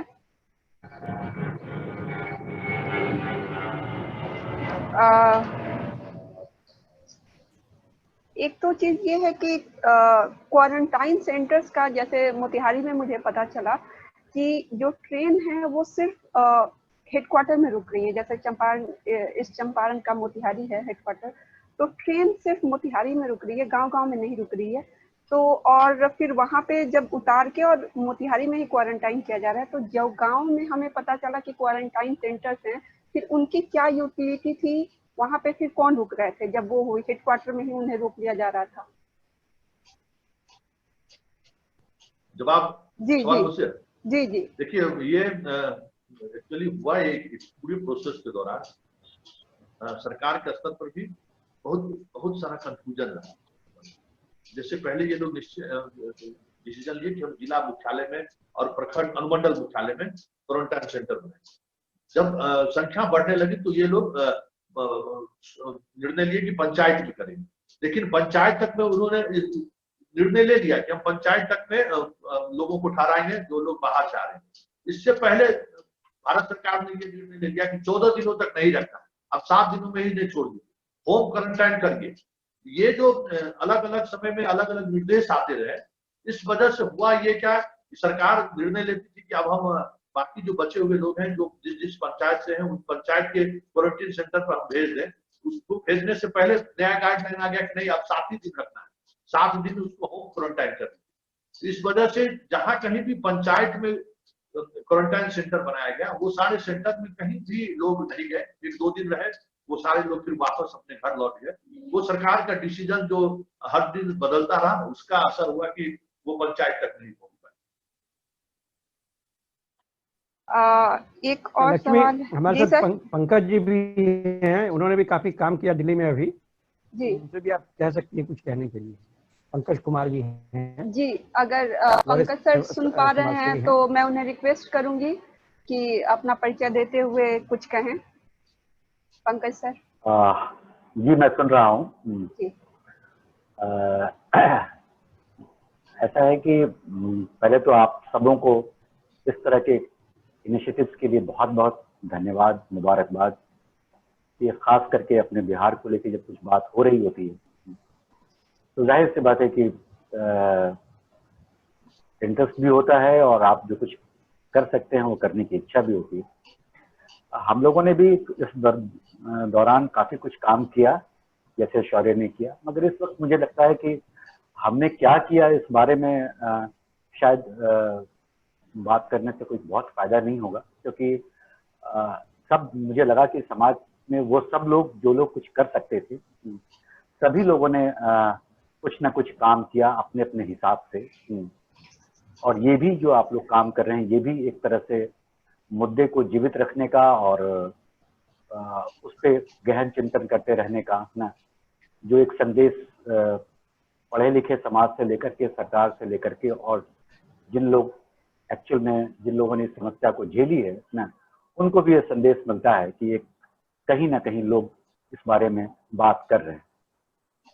मुझे चूंकि संतोष जी को शायद याद नहीं होगा ना, मेरी उनकी मुलाकात काफी पहले है और उन्होंने 2 बार मेरा इंटरव्यू भी किया था जब राजेंद्र सिंह के साथ मैं पटना गया था तब। याद है सर, याद है क्या? और उस वक्त में बड़ी जद्दोजहद थी कि हम लोग किधर जाएं और किधर जाएं, तो आपने बड़े ही होशियारी से और बड़े ही अधिकारपूर्ण तरीके से हम लोगों को हाईजैक करके आप अपने स्टूडियो उठा लिया, पहुंचवा दिया था। एनीवे, संतोष जी, मेरा सवाल तो उस तरह से नहीं है, मगर आपसे मैं कुछ समझने के लिहाज से, चूंकि आप वहीं पर हैं और बहुत सारी खबरों को करना या नहीं करना तो एक अलग बात होती है, मगर जानकारी होती है। तो मैं आपसे कुछ 1-2 चीजें जो समझने के लिहाज से पूछना चाहता हूँ। उसके पहले अपने परम मित्र मनिंद्र जी को ये बात कहते हुए कि उन्होंने जो कहा कि हमारे काम करने वाले प्रवासी मजदूरों की डिग्निटी वापस दिखाई दे रही है कि मिल रहा है। मुझे लगता है कि जो रिक्वायरमेंट होती है वो एक अलग चीज है और डिग्निटी एक अलग चीज है। लोगों ने अपनी जरूरत के हिसाब से जो कामकाजी तबका होता है या कारोबारी तबका, उसको पैसे फेंकने के तरीके मालूम होते हैं और उस मोमेंट पे आपके साथ कैसा व्यवहार रखना है ये भी उसको पता होता है। डिग्निटी जो एक ऐसी चीज होती है जिसमें कि आप पूरे लंबे समय तक उसको बरकरार रखते हैं। तो अभी डिग्निटी वाले मामले में तो मुझे थोड़ा शक है कि इनको कितनी मिल पाएगी, नहीं मिल पाएगी। हाँ, इनकी जरूरत जरूर दिखाई दी है और उन जरूरतों को जब हम देखते हैं, अगर अलग अलग तरीके से बांटते हैं, और हम लोगों ने भी यहाँ बैठकर जो पढ़ने लिखने और समझने का काम किया, तो उसमें ये जरूर समझ में आया कि कौन कौन से स्टेट थे जहां से वापस जाने वालों की संख्या और स्टेट्स की अपेक्षा कम थी, जिसमें से पंजाब भी एक था। और शायद इसीलिए लोग वहां वापस जा भी रहे हैं, क्योंकि जब इसी वापसी वाले मुद्दे पर बहुत सारे और पत्रकार साथियों से और लोगों से जब पूछा तो और कौन कौन से स्टेट्स में जा रहे हैं, तो जो जैसी खबर पंजाब की मिली वैसी खबर किसी और जगह से नहीं मिली। संतोष जी ने गोवा के बारे में भी बताया, उसके बारे में जानकारी नहीं। मगर मुझे ये समझने की कोशिश मैं कर रहा हूँ संतोष जी कि अक्सर एक वर्ड मीडिया से लेके हम सब लोगों के दिमाग पर मैंने ये छाया हुआ है कि हम बात कर रहे हैं कि मजदूरों की वापसी का। तो यहाँ मेरा कंफ्यूजन ये है कि इसमें से जो लोग गए और जिन लोगों से बात हुई, जिन लोगों को देखा, तो उसमें एक डिफरेंस नजर आ रहा है। एक तबका जरूर है जो मजदूर का है, मगर एक तबका वो एस्पिरेशन वाला तबका है जो हमारी ही तरह से या हमारे जैसे और लोग, जो बिहारी लोग, जो लोग दिल्ली में रह रहे हैं, वो किसी बेहतर जिंदगी के लिए या बेहतर काम के लिए यहाँ आए थे और यहाँ रुके हुए हैं। तो मजदूर, ये सारे लोग मजदूर नहीं दिखाई दिए न, बात करने से भी, और जब एक पूरा का पूरा ग्रुप जिन लोगों के साथ काम किया ना, तो उससे भी पता चलता है कि मजदूर तो थे जरूर ना, लेकिन एक बड़ी संख्या जरूर थी, मगर ये सारे लोग मजदूर की कैटेगरी में नहीं आते हैं। प्रवासी जरूर हैं, कारोबारी थे ना, बहुत सारे और दूसरे काम से लगे हुए थे, मगर मजदूर कह देने से थोड़ा इनका जो एक जो एक मजबूती आनी चाहिए सरकार को देखने के नजरिए से, वो जरा सा कम हो जाता होगा। मैं आपसे ये समझने की कोशिश कर रहा हूँ। दूसरी बात कि अगर हम बहुत शुरू में देखें तो बिहार सरकार जिस तरीके से असमंजस में थी इन लोगों के आने या नहीं आने पे, तो उस असमंजस का कारण कहीं भी किसी भी लेख में या किसी कोई वैसी चर्चा में जो मीडिया के माध्यम से आती हो ना, इससे 2-4 लाइन 5 लाइन या लोगों ने अपनी नुक्ताचीनी तो की, मगर क्या कारण हो सकता है ना इन लोगों के बारे में किसी भी निर्णय पर पहुंचने में, या हमेशा एक कदम पीछे दिखने में, ये बात समझ में नहीं आई। और पूरे लेवल पे ये बात होने लगी कि बिहार जो है वो सबसे पीछे रह गया है अपने लोगों के बारे में किसी तरह के निर्णय लेने में। तीसरी बात, मैं इसीलिए जल्दी जल्दी अपनी बात कह देना चाहता हूँ, तीसरी बात ये कि जो लोग वहां से वापस आ गए हैं और जो लोग उसमें से कुछ चले जाएंगे, तो क्या ये लोग जो बिहार में अभी फिलहाल नहीं जा रहे हैं, तो क्या बिहार सरकार इस बारे में कुछ उनकी कोई दूर की या नजदीक की या शॉर्ट टर्म या लॉन्ग टर्म ऐसी कोई प्लानिंग है क्या, जिसमें कि वो, जैसा अभी आपने थोड़ी देर पहले बताया कि स्किल्ड लेबर स्पेशली प्लम्बर्स को, जिसको कि महेंद्र जी ने कहा कि बहुत सारे प्लम्बर्स जो हैं वो दिल्ली से या किसी अन्य शहरों से जो स्किल थे वो नहीं गए हैं। स्किल लेबर में कुछ, मैं यहाँ ये बात क्लियर कर देना चाहता हूँ कि प्लम्बर्स का जो, स्पेशली अगर आप प्लम्बर की अगर बात करें तो सोसाइटी में काम करने वाले प्लम्बर्स हो चाहे गार्ड हो ना, जिनकी की नौकरी सुरक्षित थी, वो लोग वापस जरूर नहीं गए या उनको जाने की जरूरत नहीं पड़ी, या कुछ वैसे RWA में जो लोग काम कर रहे थे, मगर जो लोग किसी न किसी कंस्ट्रक्शन के, किसी न किसी और चीजों में टेक्निकल तौर पे अपना योगदान दे रहे थे, उनको एक पर्टिकुलर टाइम के बाद जाना ही पड़ा ना, और वो अभी भी मौके मिलने पर वो जाने की कोशिश कर भी रहे हैं, क्योंकि उनका जो रेम्युनरेशन है वो उस तरीके से उनको नहीं मिल पा रहा है। तो क्या अपने बिहार सरकार में कोई ऐसी चर्चा हो रही है कि इतनी बड़ी संख्या जो वापस आ गई है ना, और अगर हम इसके लिए कुछ कर पाएंगे क्या ना? कोई, और जो एक संतोष जी से सीधी सी सवाल मैंने, मतलब ये अपने मीडिया ग्रुप से सीधा सवाल ये बनता है कि ये तमाम हालात पर क्या बिहार में cross the party line media में इस बात को लेकर थोड़ी गहन चर्चा, या आवाज आ रही है? हाँ आ रही है। क्या मेरी आवाज नहीं आ रही है? आ रही है। जी जी, नहीं, मैं कह रहा था कि संतोष जी, क्या अपने मीडिया में बिहार में स्पेशली इन सब बातों को लेकर के सरकार की थोड़ी खींचतान हुई है क्या? कि क्योंकि इसमें 2 इश्यू हैं, एक जो लोग आ गए उसकी समस्या, और दूसरा हेल्थ को लेकर जो इश्यू बन रहा है। और जैसा कि सुनने में आया कि फ्रॉम 1 जून जो एक नोटिफिकेशन शायद कोई वहां आया है, जिसमें कि आने वाले लोगों को क्वारंटाइन नहीं किया जाएगा और उनका कोई जांच नहीं होगा, वो खुद से होम क्वारंटाइन होंगे, और एसिम्प्टोमेटिक होने के बावजूद भी उनका कोई जांच नहीं होगा जब तक कि कोई बड़ी समस्या नहीं होती है।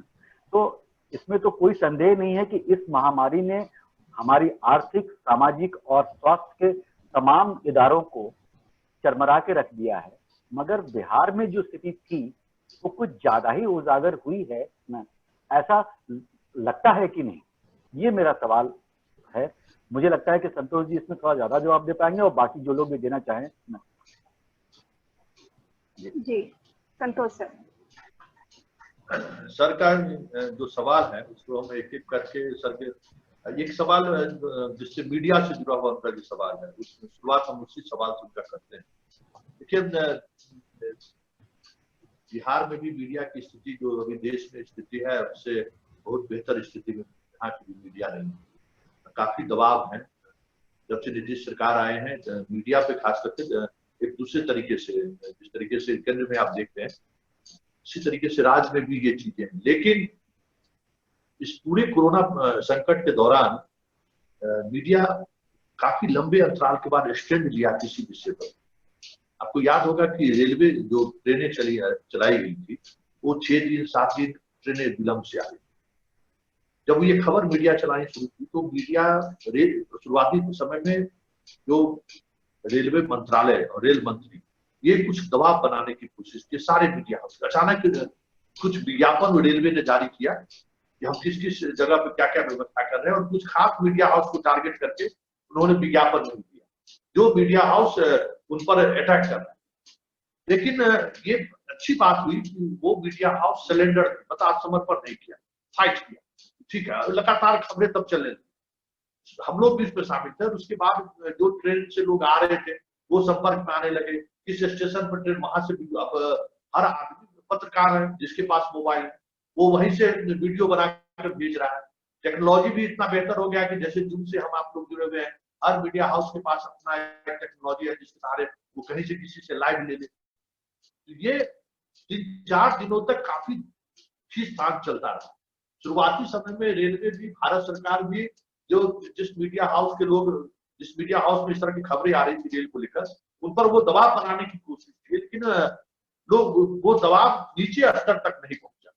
संपादक भी अपने डिस्ट्रिक्ट रिपोर्टर को ये नहीं कह सके इस तरह की खबरें ना दें। और एक वक्त ऐसा आया कि रेलवे को सफाई देनी पड़ी कि नहीं ऐसा नहीं है।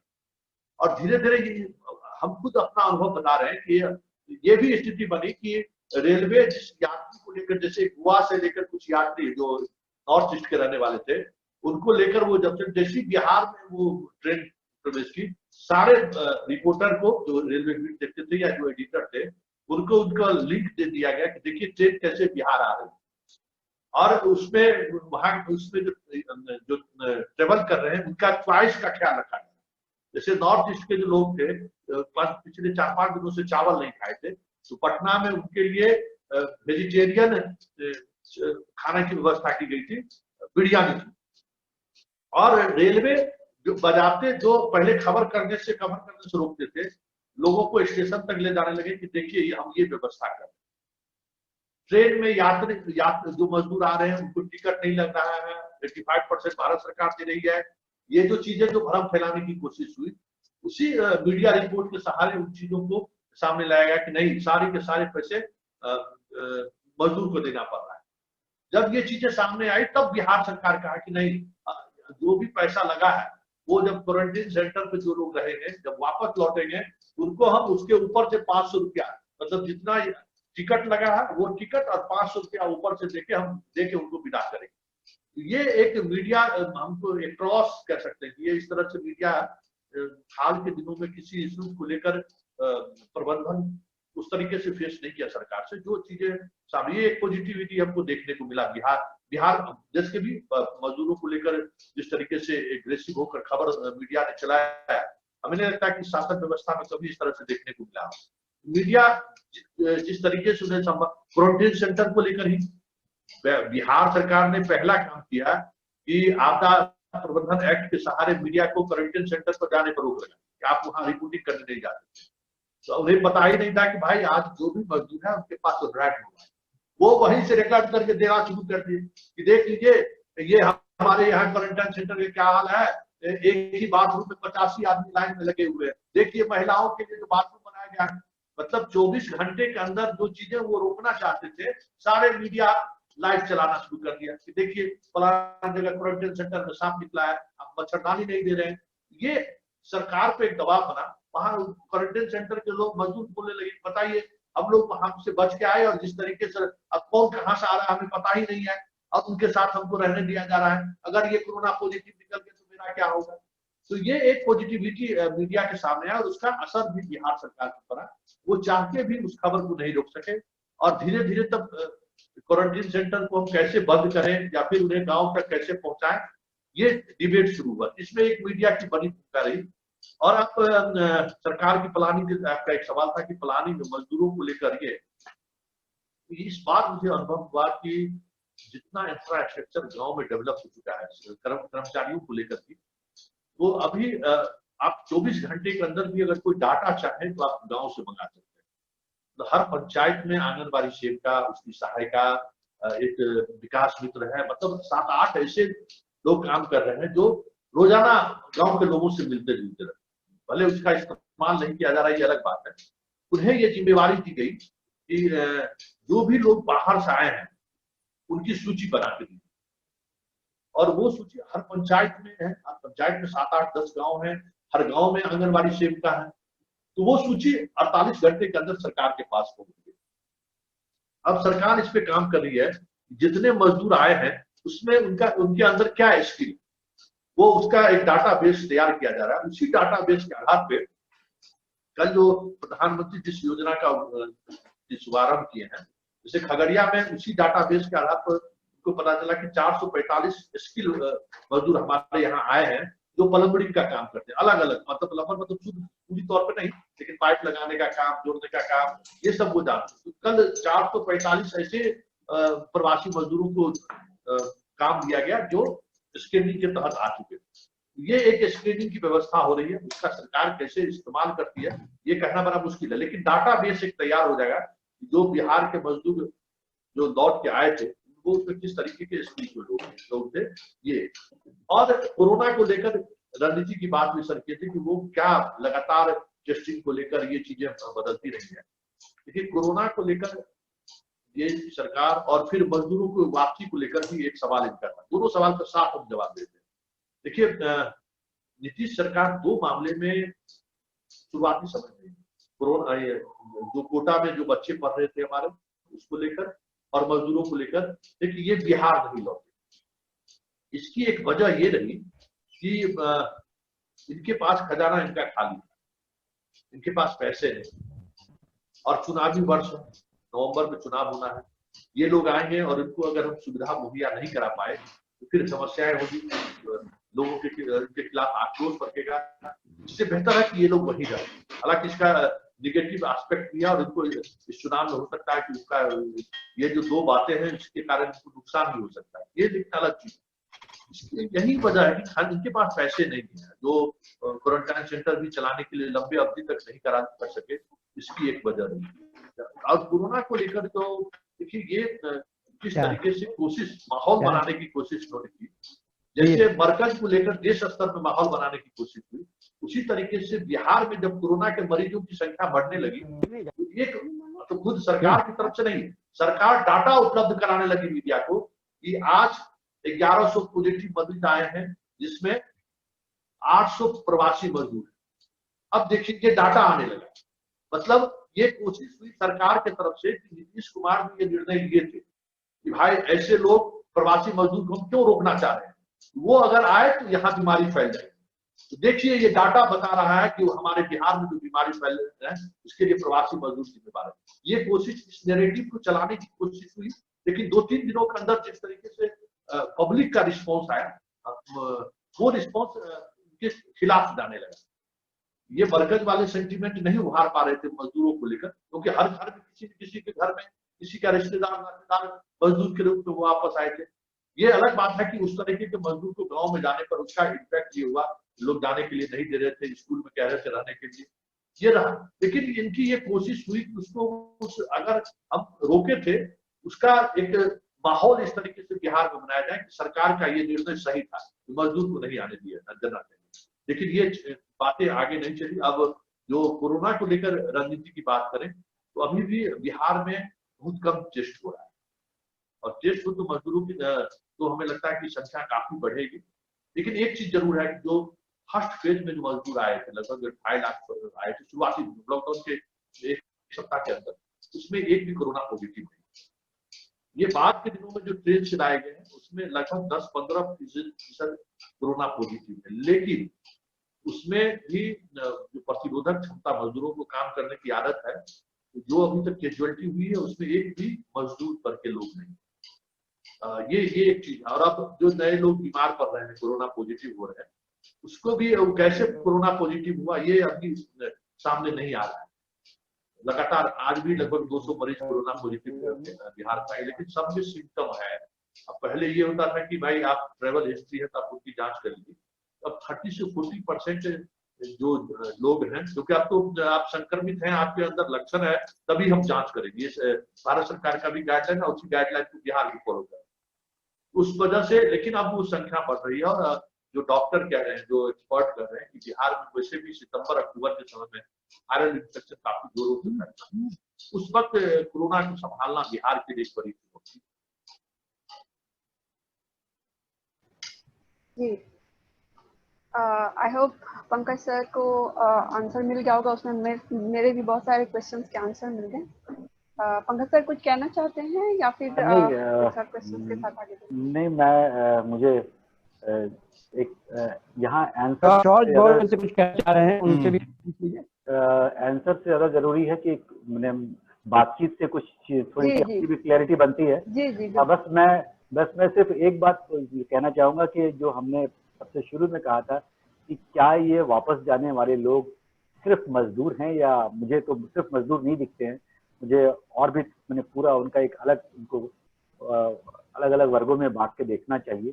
तो मुझे लगता है कि मजदूर कह देने से बेहतर होगा कि सिर्फ इन्हें प्रवासी बिहारी कहा जाए तो ज्यादा अच्छा है ना। तो थोड़ा सा हम भी उनको जो है डिग्निफाइड कर देंगे तो ठीक रहेगा ना, क्योंकि मुझे उसमें से बहुत सारे लोग अपने जैसे ही लगे।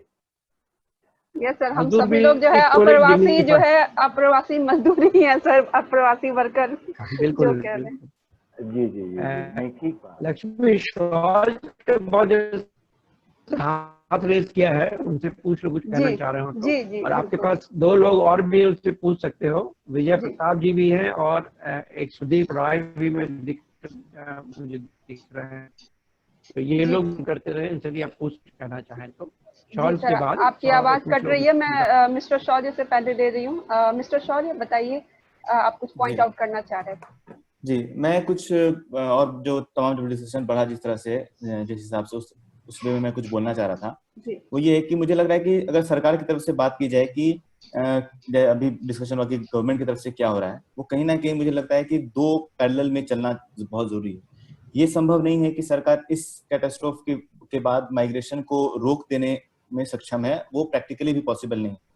बट कहीं ना कहीं हमें सोचना पड़ेगा कि एक मैकेनिज्म डेवलप हो जहां कि जब लोग यहाँ से जब जा रहे हैं, जो प्रवासी यहाँ से जा रहे हैं, उनको जिस जगह पे जा रहे हैं, जो आउट पॉइंट है, वहां पे गवर्नमेंट की तरफ से क्या व्यवस्था उनके लिए होनी चाहिए।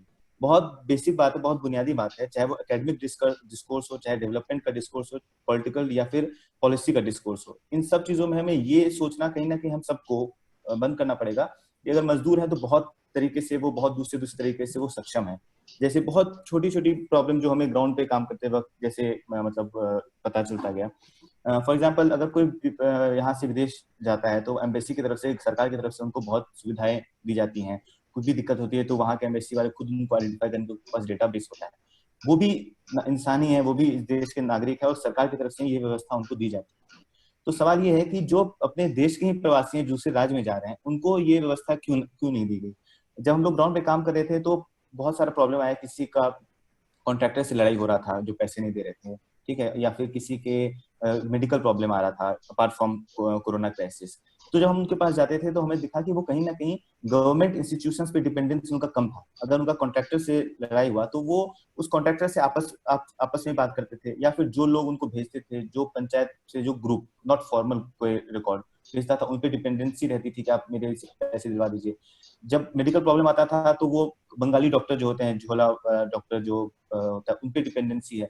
तो हमें सोचना पड़ेगा क्यों, जब सरकार का अरेंजमेंट है, मैं पर्टिकुलर दिल्ली की बात करूं, कि आप फ्री में दिखा सकते हैं, तो फिर आप 5 रुपए, 10 रुपए या 50 रुपए देकर भी बंगाली डॉक्टर को दिखाने के लिए मजबूर क्यों है?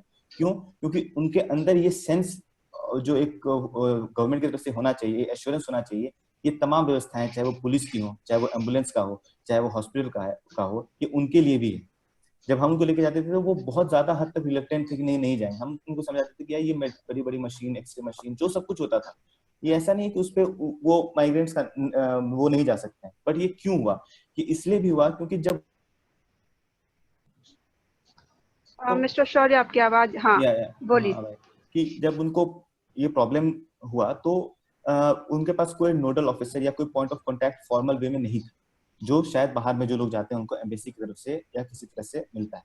दूसरी प्रॉब्लम जो मनीष सर भी बोल रहे थे कि डेटाबेस होना जरूरी है। बहुत ग्रिम रियलिटीज का भी हमें छोटे छोटे लेवल पे पता चला है। पर 2 इंसिडेंट का मैं अभी पहले जिक्र करना चाहूंगा। जो सरकार की तरफ से ट्रेन की व्यवस्था की जाने की बात कही है, उसमें कहीं ना कहीं बिहार को जाने के लिए, चाहे वो बसेस का हो चाहे वो ट्रेन का हो, वो स्टार्टिंग से ही बहुत ज्यादा कम था। जैसा भी संतोष सर ने भी बताया था कि गवर्नमेंट जो सरकार थी वो नहीं चाह रही थी कि वहां से वापस आए, फंड की कमी से या किसी भी चीज की कमी से। अभी जब ट्रेन की व्यवस्था हुई तो उसमें ये देखा गया, और ये न्यूज वगैरह में भी आया, वो हम लोग का ही इनिशिएटिव है, बहुत अभी 3-4 दिन पहले, 2 दिन पहले की बात है, कि गवर्नमेंट ने ट्रेन का अरेंजमेंट किया। स्पेशली जब से सुप्रीम कोर्ट का वो गाइडलाइंस आया था कुछ दिनों पहले, तो सरकार थोड़े से ज्यादा एक्टिव इस चीज में हुई। उसमें उनका मैकेनिज्म था कि आप मैसेज करेंगे, आपको यहाँ पे आना है, नियरेस्ट सेंटर पे आपका स्क्रीनिंग होगा, बेसिक मेडिकल स्क्रीनिंग, आपको सर्टिफिकेट दिया जाएगा कि आप फिट हैं जाने के लिए, और फिर आपकी ट्रेन की व्यवस्था की जाएगी। जब यहाँ पे वो मजदूर वर्ग, खास करके मैं बात कर रहा हूँ जो अनस्किल्ड जिनकी बात अभी चल रही थी, वो लोग को जब इसका इन्फॉर्मेशन मिला तो अधिकतर मेजोरिटी लोग जो है वो घर छोड़ रहे हैं, रेंट वाला, चाहे वो 1 महीने के लिए भी जा रहे हो या 10 दिन के लिए भी जा रहे हो। उनकी कैपेसिटी नहीं है कि वो 1-2 महीने का खाली रेंट दें, वो सारा सामान लेके सब कुछ अपना वाइंड अप करके वो आगे स्टेशन। अब क्या हो रहा है कई बार, और हर ट्रेन में लगा हुआ है कि करीब से 300 से 400 लोग ऐसे हैं जिनकी स्क्रीनिंग हो जाती है, उनको पास नहीं मिलता, उनको टिकट नहीं मिलता है, और वो लोग मजबूर हैं वही उस स्क्रीनिंग सेंटर पे खड़े, अब कोई सूद लेने वाला नहीं। अब ऐसे प्रॉब्लम में इसका सोल्यूशन कहीं कोई ना कोई तो होगा। वो वापस घर नहीं जा सकते क्योंकि रेंट उन्होंने छोड़ दिया, सब कुछ छोड़ दिया। वहां पे गवर्नमेंट की तरफ से, स्पेशली बिहार स्टेट गवर्नमेंट की तरफ से कोई रिप्रेजेंटेटिव नहीं होता है जो उनको पता है कि नेक्स्ट क्या करना है। तो इतना ज्यादा क्योस हो जाता है, इतना ज्यादा इनसिक्योरिटी हो जाता है। लोग 8-7 बजे का टाइमिंग होता है स्क्रीनिंग का, 4 बजे तक, 5 बजे तक छोटे बच्चे, औरतें, वो सब लोग लिटरली यमुना स्पोर्ट्स कॉम्प्लेक्स के फुटपाथ पे रहते हैं। फिर हम लोग एज सिविल सोसाइटी हमने कलेक्टिवली मोबिलाइज किया, 3 बस किए और हमने भेजे। दूसरा बहुत इंपॉर्टेंट इशू जो है वो है कि डेटाबेस नहीं होने की वजह से दिक्कत क्या हो रही है कि जो उनको सही मेहताना मिलना चाहिए, या फिर वो कहाँ पे है, किस जगह है, इसका कोई रिकॉर्ड तो है नहीं। अभी जो ये इस लॉट में हमने एक ग्रुप को भेजा, पूर्णिया जिला के धमदाहा में एक गांव है बरदेला के 7 वर्कर्स का हमारे पास बहुत वो वीडियो का लिंक मैं जरूर कोशिश करूंगा इसके कमेंट सेक्शन में डाल दूं। वो लोग बिल्कुल बॉन्डेड लेबर की स्थिति में थे। उनको पिछले 2 महीनों से उनका वेतन नहीं दिया गया था कॉन्ट्रैक्टर के द्वारा, जो उसी गांव का था, और उनको बेसमेंट में रखा गया था। जो पालिका विहार है, पालिका विहार में कुछ बिल्डिंग का कंस्ट्रक्शन चल रहा था, वहां पे ये लोग। अब वो कहीं से इंडिया केस की तरफ से हमारे ग्रुप के पास वीडियो आया कि ये लोग फंसे हैं, इन लोग को अर्जेंटली भेजना है। हम भी वहां गए थे, उनका वीडियो रिकॉर्ड किया, और पता चला कि 2 महीने से उनको वेतन नहीं दिया गया, बॉन्डेड लेबर की तरह उनको बेसमेंट में बंद रखा गया, कहा गया है कि पहले काम करो तब जाने देंगे। इस बीच में घर से कांटेक्ट करने का उनके पास कोई स्ट्रॉन्ग मींस नहीं था। ये क्यों हो रहा है? ये इसलिए हो रहा है क्योंकि एक तो यहाँ पे कोई नोडल ऑफिसर नहीं है, दूसरा कोई डेटाबेस नहीं, तीसरी जो सबसे ज्यादा जिस में जो हमें प्रॉब्लमेटिक जो क्राइसिस मिला वो मिला सीजनल माइग्रेंट वर्कर्स। उसमें भी सभी जो सबसे अनस्किल्ड हैं, अनस्किल्ड में भी जो सबसे ज्यादा कम कंस्ट्रक्शन वाले। हमें जब स्टार्टिंग में फ्रेंड्स ऑफ बिहार ग्रुप के साथ जब हमने राशन वाला काम किया था कि आपको कहीं भी बिहार के वो लोग जो पूरे देश में कहीं भी हैं उनको राशन की रिक्वायरमेंट हो, तो हम लोग कोशिश करते थे कि नेटवर्किंग के थ्रू हम उनको राशन वहां पे भिजवा दें।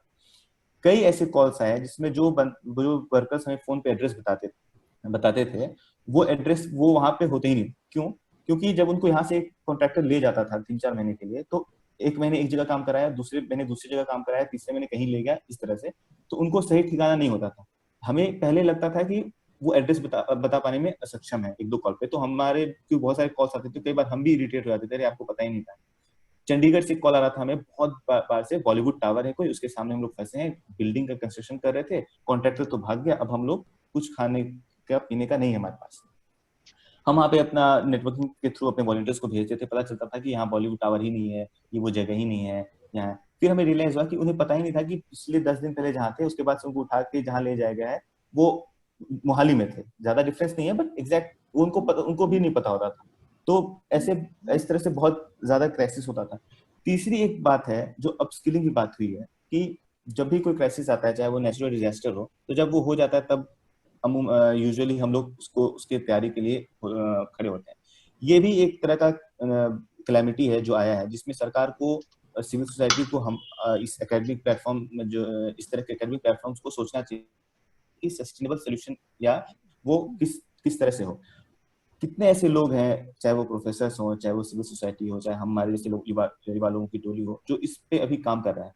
गवर्नमेंट के पास ये बहुत एप्ट अपॉर्चुनिटी है कि इन तमाम पूल को यूज करके वो अपस्किलिंग के ऊपर कुछ बात करे कि किस हिसाब से उनको अपस्किल किया जाए, उनको रिटेन किया जाए, या फिर जब उनको भेजा जाए तो वहां पे उनको ज्यादा स्किल्ड हो गए जाए या उसमें उस हिसाब से जाए। तो मुझे लगता है ये कुछ इश्यूज हैं जिसपे सोचना चाहिए कि आप जब तक एक यहाँ पे जो भी दूसरे से महानगर में जा रहे हैं वहां पे कोई एक उनको सिक्योरिटी देने वाला नहीं। यहाँ पे भी अभी भी जो क्राइसिस हुआ, इनिशियली जब बहुत ज्यादा पैनिक कर रहे थे लोग, गवर्नमेंट की तरफ से एक मैसेज या फिर गवर्नमेंट की तरफ से कोई लोग जाके उनसे बात कर रहे हैं, उनको पता होता है कि इस क्राइसिस में यहाँ जाना है। बिहार भवन पे कई लोग जाते थे, मजदूर तो नहीं जा पाते थे, स्टूडेंट्स भी फंसे थे, जैसा अभी पंकज सर बोल रहे थे कि तमाम तरह के लोग हैं हम लोग जिनको भेज रहे हैं। ऐसा नहीं कि सिर्फ माइग्रेंट्स को भेज रहे हैं, ये क्राइसिस बहुत सारे कुछ जो नया नया अपना करियर स्टार्ट किए हैं जॉब में, उन लोगों को भी क्राइसिस, उनको तो पता था, वो एक्सेस था उनके पास बिहार भवन जाने का, वहां पे भी बिहार भवन का गेट था, तो जाए कहाँ?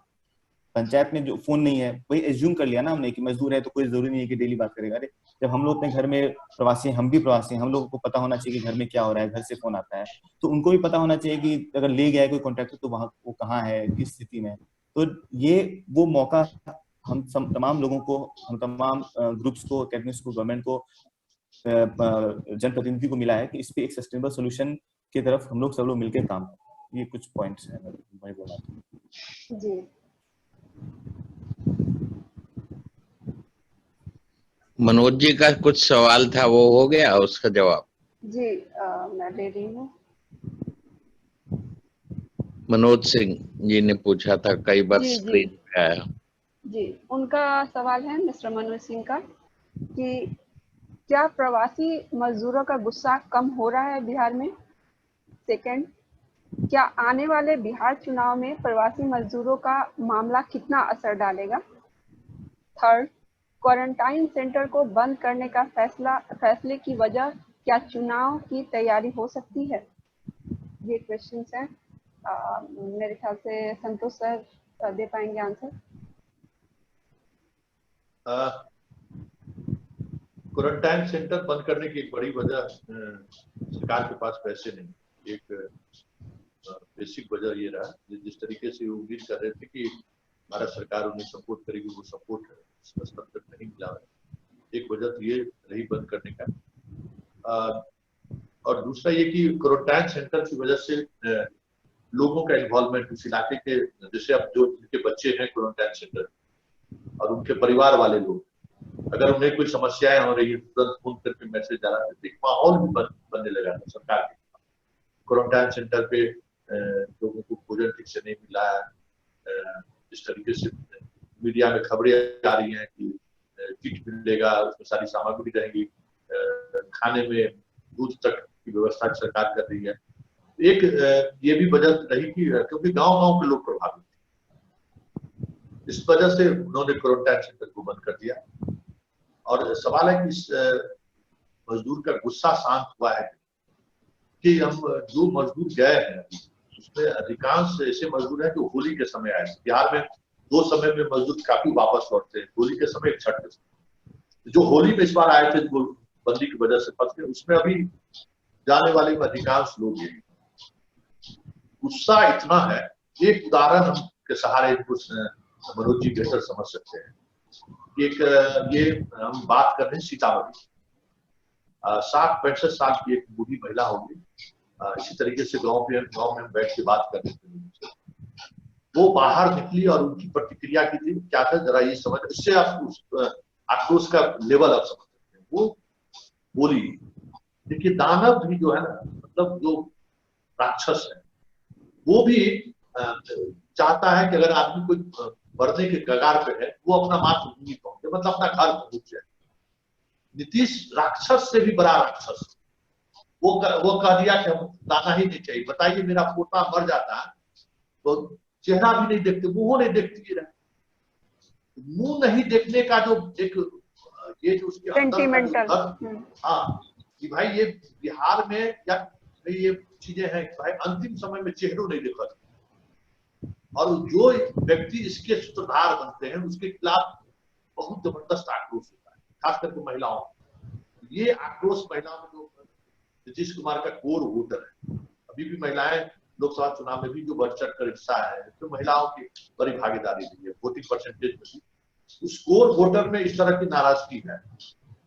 अब इस नाराजगी वोट में कैसे तब्दील होता है ये तो बहुत मुश्किल है कहना, लेकिन इतना तय जरूर है कि ये जो हमारे मजदूर भाई आए चुनाव तक जरूर उठे, उनका सेंटिमेंट जो है, क्योंकि अभी 2-4 महीने वो जाने वाले नहीं है, बरसात का समय भी है, काम उस तरीके से नहीं है। मुंबई, दिल्ली, जहां सूरत, अहमदाबाद से जहां से मजदूर आए हुए हैं, सबसे ज्यादा गुजरात से मजदूर आए हैं, बिहार लौटे, वो वहां पे स्थिति अभी समान हुई नहीं है, तो वो जाने की स्थिति में नहीं, वो 4-5 महीने अभी रहेंगे। अगर समय पे चुनाव हुआ और उसके उस सेंटिमेंट को जो एक जो गीत के सहारे चीजें सामने आई, एक कुछ खास वीडियो सामने आया, एक महिला ब्रीफकेस को खींच रही है, उसका बच्चे सोया हुआ है, उस तरीके का उनको याद दिलाने वाला अगर कोई रहा कि आपके साथ सरकार का क्या रवैया रहा, अगर याद दिलाने में कामयाब हो गया तो समझिए कि बिहार में 2020 का लोग विधानसभा चुनाव होगा तो अप्रत्याशित रिजल्ट आ सकता, क्योंकि ये जो वर्ग है वो वही वर्ग है जो इस सरकार का सबसे मजबूत वर्ग रहा। सब इसमें भी पिछड़े में भी अति पिछड़े वर्ग के जो लोग हैं, अधिकांश ऐसे लोग लौट के आए हैं, तो उसमें यही है कि वो उस दर्द को एहसास करा दे कि आपके साथ सरकार ने क्या किया है, वो उस दौर का भाषण सुना दे या उस दौर की यादों को ताजा कर दे किसी तरीके से, तो फिर इसका परिणाम कुछ जी। 2-4 और सवाल ले रहे हैं हम लोग। एक सवाल ये है कि जो मुखिया लोग हैं उनको ये बहुत कंट्रोवर्सी हुई कि कुछ 10 लाख कुछ ऐसे करके कि अमाउंट आए हैं, तो मुखिया लोग का कहना था नहीं आया है और लोग का कहना था आया था, तो ये क्या कंफ्यूजन, क्या इसके पीछे का माजरा है? देखिए ये एक भ्रामक खबर फैलाई गई सरकार की तरफ से। सुशील मोदी जी का ये बयान आया था अखबारों में, हम लोग 9-9 लाख रुपए सभी पंचायतों को देंगे, और इस वजह से समझिए कि गांव में मुखिया जी को गांव छोड़कर भागना पड़ा, जबकि सच्चाई यही थी कि भाई उनको प्लांट का पैसा, उनको जो 14वीं प्लान का पैसा उनको मिला, उसमें 90% पैसे का राशि हर घर जल योजना में सरकार पहले ही उनसे ले ली। जो राशि बची हुई थी तो पंचायत को कहा गया कि आप पूरे जगह जगह सफाई करिए, ब्लीचिंग पाउडर छिड़किए, सैनिटाइज कीजिए, ये कहा गया, पैसा नहीं दिया गया और उसमें इन्वॉल्व कर दिया गया प्रखंड विकास पदाधिकारी को कि आप जो भी पंचायत में अब हम आपको एक जानकारी दे दें, ये खबर भी हम लोगों ने चलाई, जैसे ही ये चीजें सामने आई तो आजकल एक बिहार में पदाधिकारियों की पत्नी की एक नया तरह का नेक्सस शुरू हो गया। एमवे जो सामान वगैरह बेचता है उसके मेंबर वो हैं, क्या क्लब मेंबर क्या होता है इस तरह, जैसे ही आया तो सैनिटाइज लेने के लिए वो लोग एमवे से संपर्क करना शुरू कर दिए। एमवे के सहारे 200 मुखिया जी के यहाँ अब हाथ साफ करने के लिए डिटोल साबुन का इस्तेमाल कीजिए या बाकी चीजें को शुरुआती समय हुआ कि हर पंचायत में इसको मुहैया कराया जाए, तो उनकी पत्नी जो है एमवे के सहारे सामान मुहैया कराने, ट्रक सामान एमवे का पंचायत जाने लगे, लेकिन मुखिया जी कुछ मुखिया समझदार उसमें थे, वो हाथ खड़े करते सामान को किसी वस्तुतः हालात सही हालात यही है कि जो इनको जो कहा गया कि 4 मास्क और एक साबुन या 2 साबुन जो देना है, इसके लिए 2-2.5 लाख रुपए, वो राशि अभी पहुंची नहीं है। वो राशि अब जब पहुंचे वो बस पंचायत को सिर्फ इतना ही राशि देने की बात की गई है जिसमें मास्क और साबुन खरीद सकते हैं। जी सर, संतोष सर, वहाँ पे जैसे दिल्ली में ये एक बहुत बड़ा इशू बना हुआ है कि कितने हॉस्पिटल बेड्स हैं, अवेलेबल हैं, क्या नहीं है, ये बहुत बड़ा इशू है। डेली जो है मनीष सिसोदिया खासकर यहाँ के डिप्टी सीएम के डिटेल्स डालते रहते हैं, तो बिहार के बारे में ऐसा कुछ जो है सूचना या कुछ ऐसे क्या स्थिति है वहाँ पे? देखिए, बिहार के बारे में जो खबर, जो जानकारी हम आपको बता दें कि इसमें कोई संदेह नहीं है कि अगर एम्स पटना में नहीं रहता तो इलाज के अभाव में लोग मरते। थैंक्स एम्स को आप देखिए कि यहाँ उसमें भी बिहार के डॉक्टर बहुत सारी संख्या में वो फाइट किया है, कोरोना से भी फाइट किया, दूसरे बीमारी से भी फाइट किया। बाकी जितने अस्पताल हैं, पीएमसीएच हो, एनएमसीएच हो, आईजीएमएस हो, डीएमसीएच हो, जब भागलपुर, ये सारे के सारे अस्पतालों में समझिए कि भगवान भरोसे। एक बेगूसराय में सदर अस्पताल है, बेगूसराय के सदर अस्पताल में भी बहुत अच्छा, वहाँ के जो भी डॉक्टर थे, कमिटेड थे, जो हम खुद देखे। बाकी जगह कल ही 2 दिन पहले हमने खबर चलाई है कि किस तरीके से जो वुहान में जिस तरीके से डेथ किया है कि बच्चे, बेटा अपने बाप को हाथ पकड़ के ले जा रहा है, स्ट्रेचर तक उपलब्ध नहीं है और वो जाते जाते गिर जाता है एनएमसीएच के कैंपस में और 10 मिनट के अंदर उसकी मौत हो जाती है। कोई मदद करने के लिए आगे नहीं है।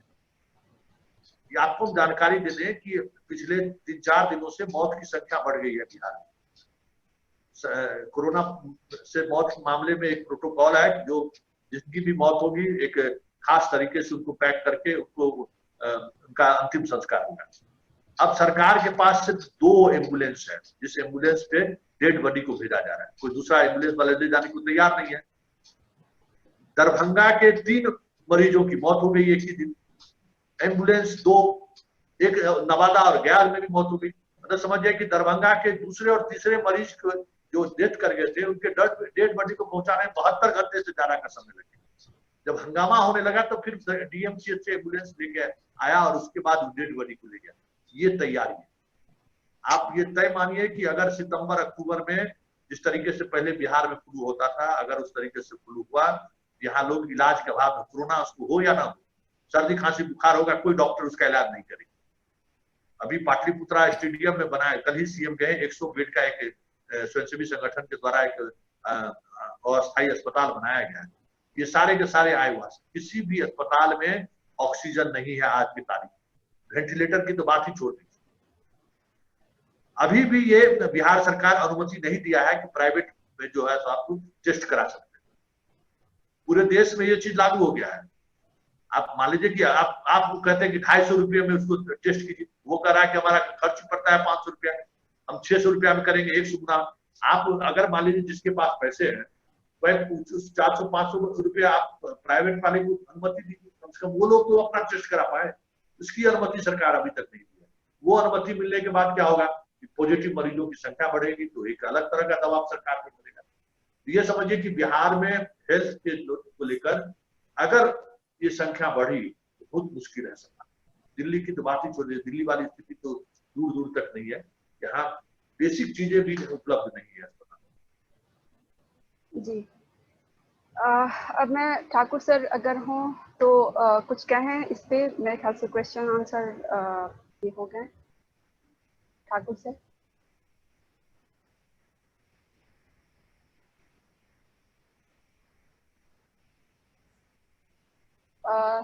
सर अपने आप को अनम्यूट कीजिए।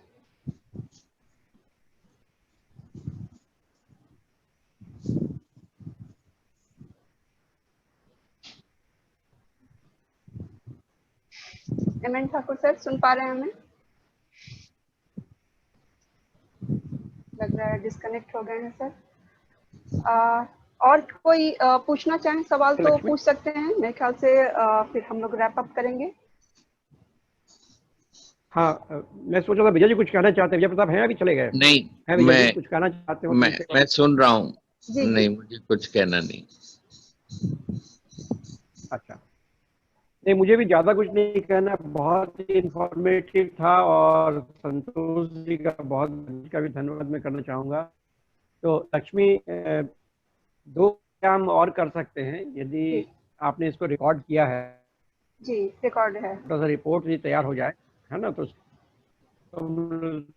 और जो रिपोर्ट तैयार हो जाए उसको थोड़ा सर्कुलेट भी करेंगे। संभव हो तो हम लोग इसका एक राइटअप जो है वो सब लोग मैगजीन में भी निकालें, क्योंकि बहुत इंपॉर्टेंट सजेशंस भी आए हैं, बहुत सारा एक्सपीरियंसेस भी है। जी। और बड़ा निष्पक्ष हो की है, तो बिल्कुल कंसर्न बात है। तो इस समय है कोऑर्डिनेट करने के लिए मेरी ओर से और व्यास रिसर्च ग्रुप की ओर से बहुत बहुत धन्यवाद। बहुत से लोग आज ज्वाइन नहीं कर पाए किसी कारण से, लोगों ने मुझे सेपरेटली मैसेज किया है कि थोड़ा कन्फ्यूजन ये हो गया कि आपने जहाँ लिखा था कि इसको क्लिक करें, तो मैंने जो सर्कुलेट किया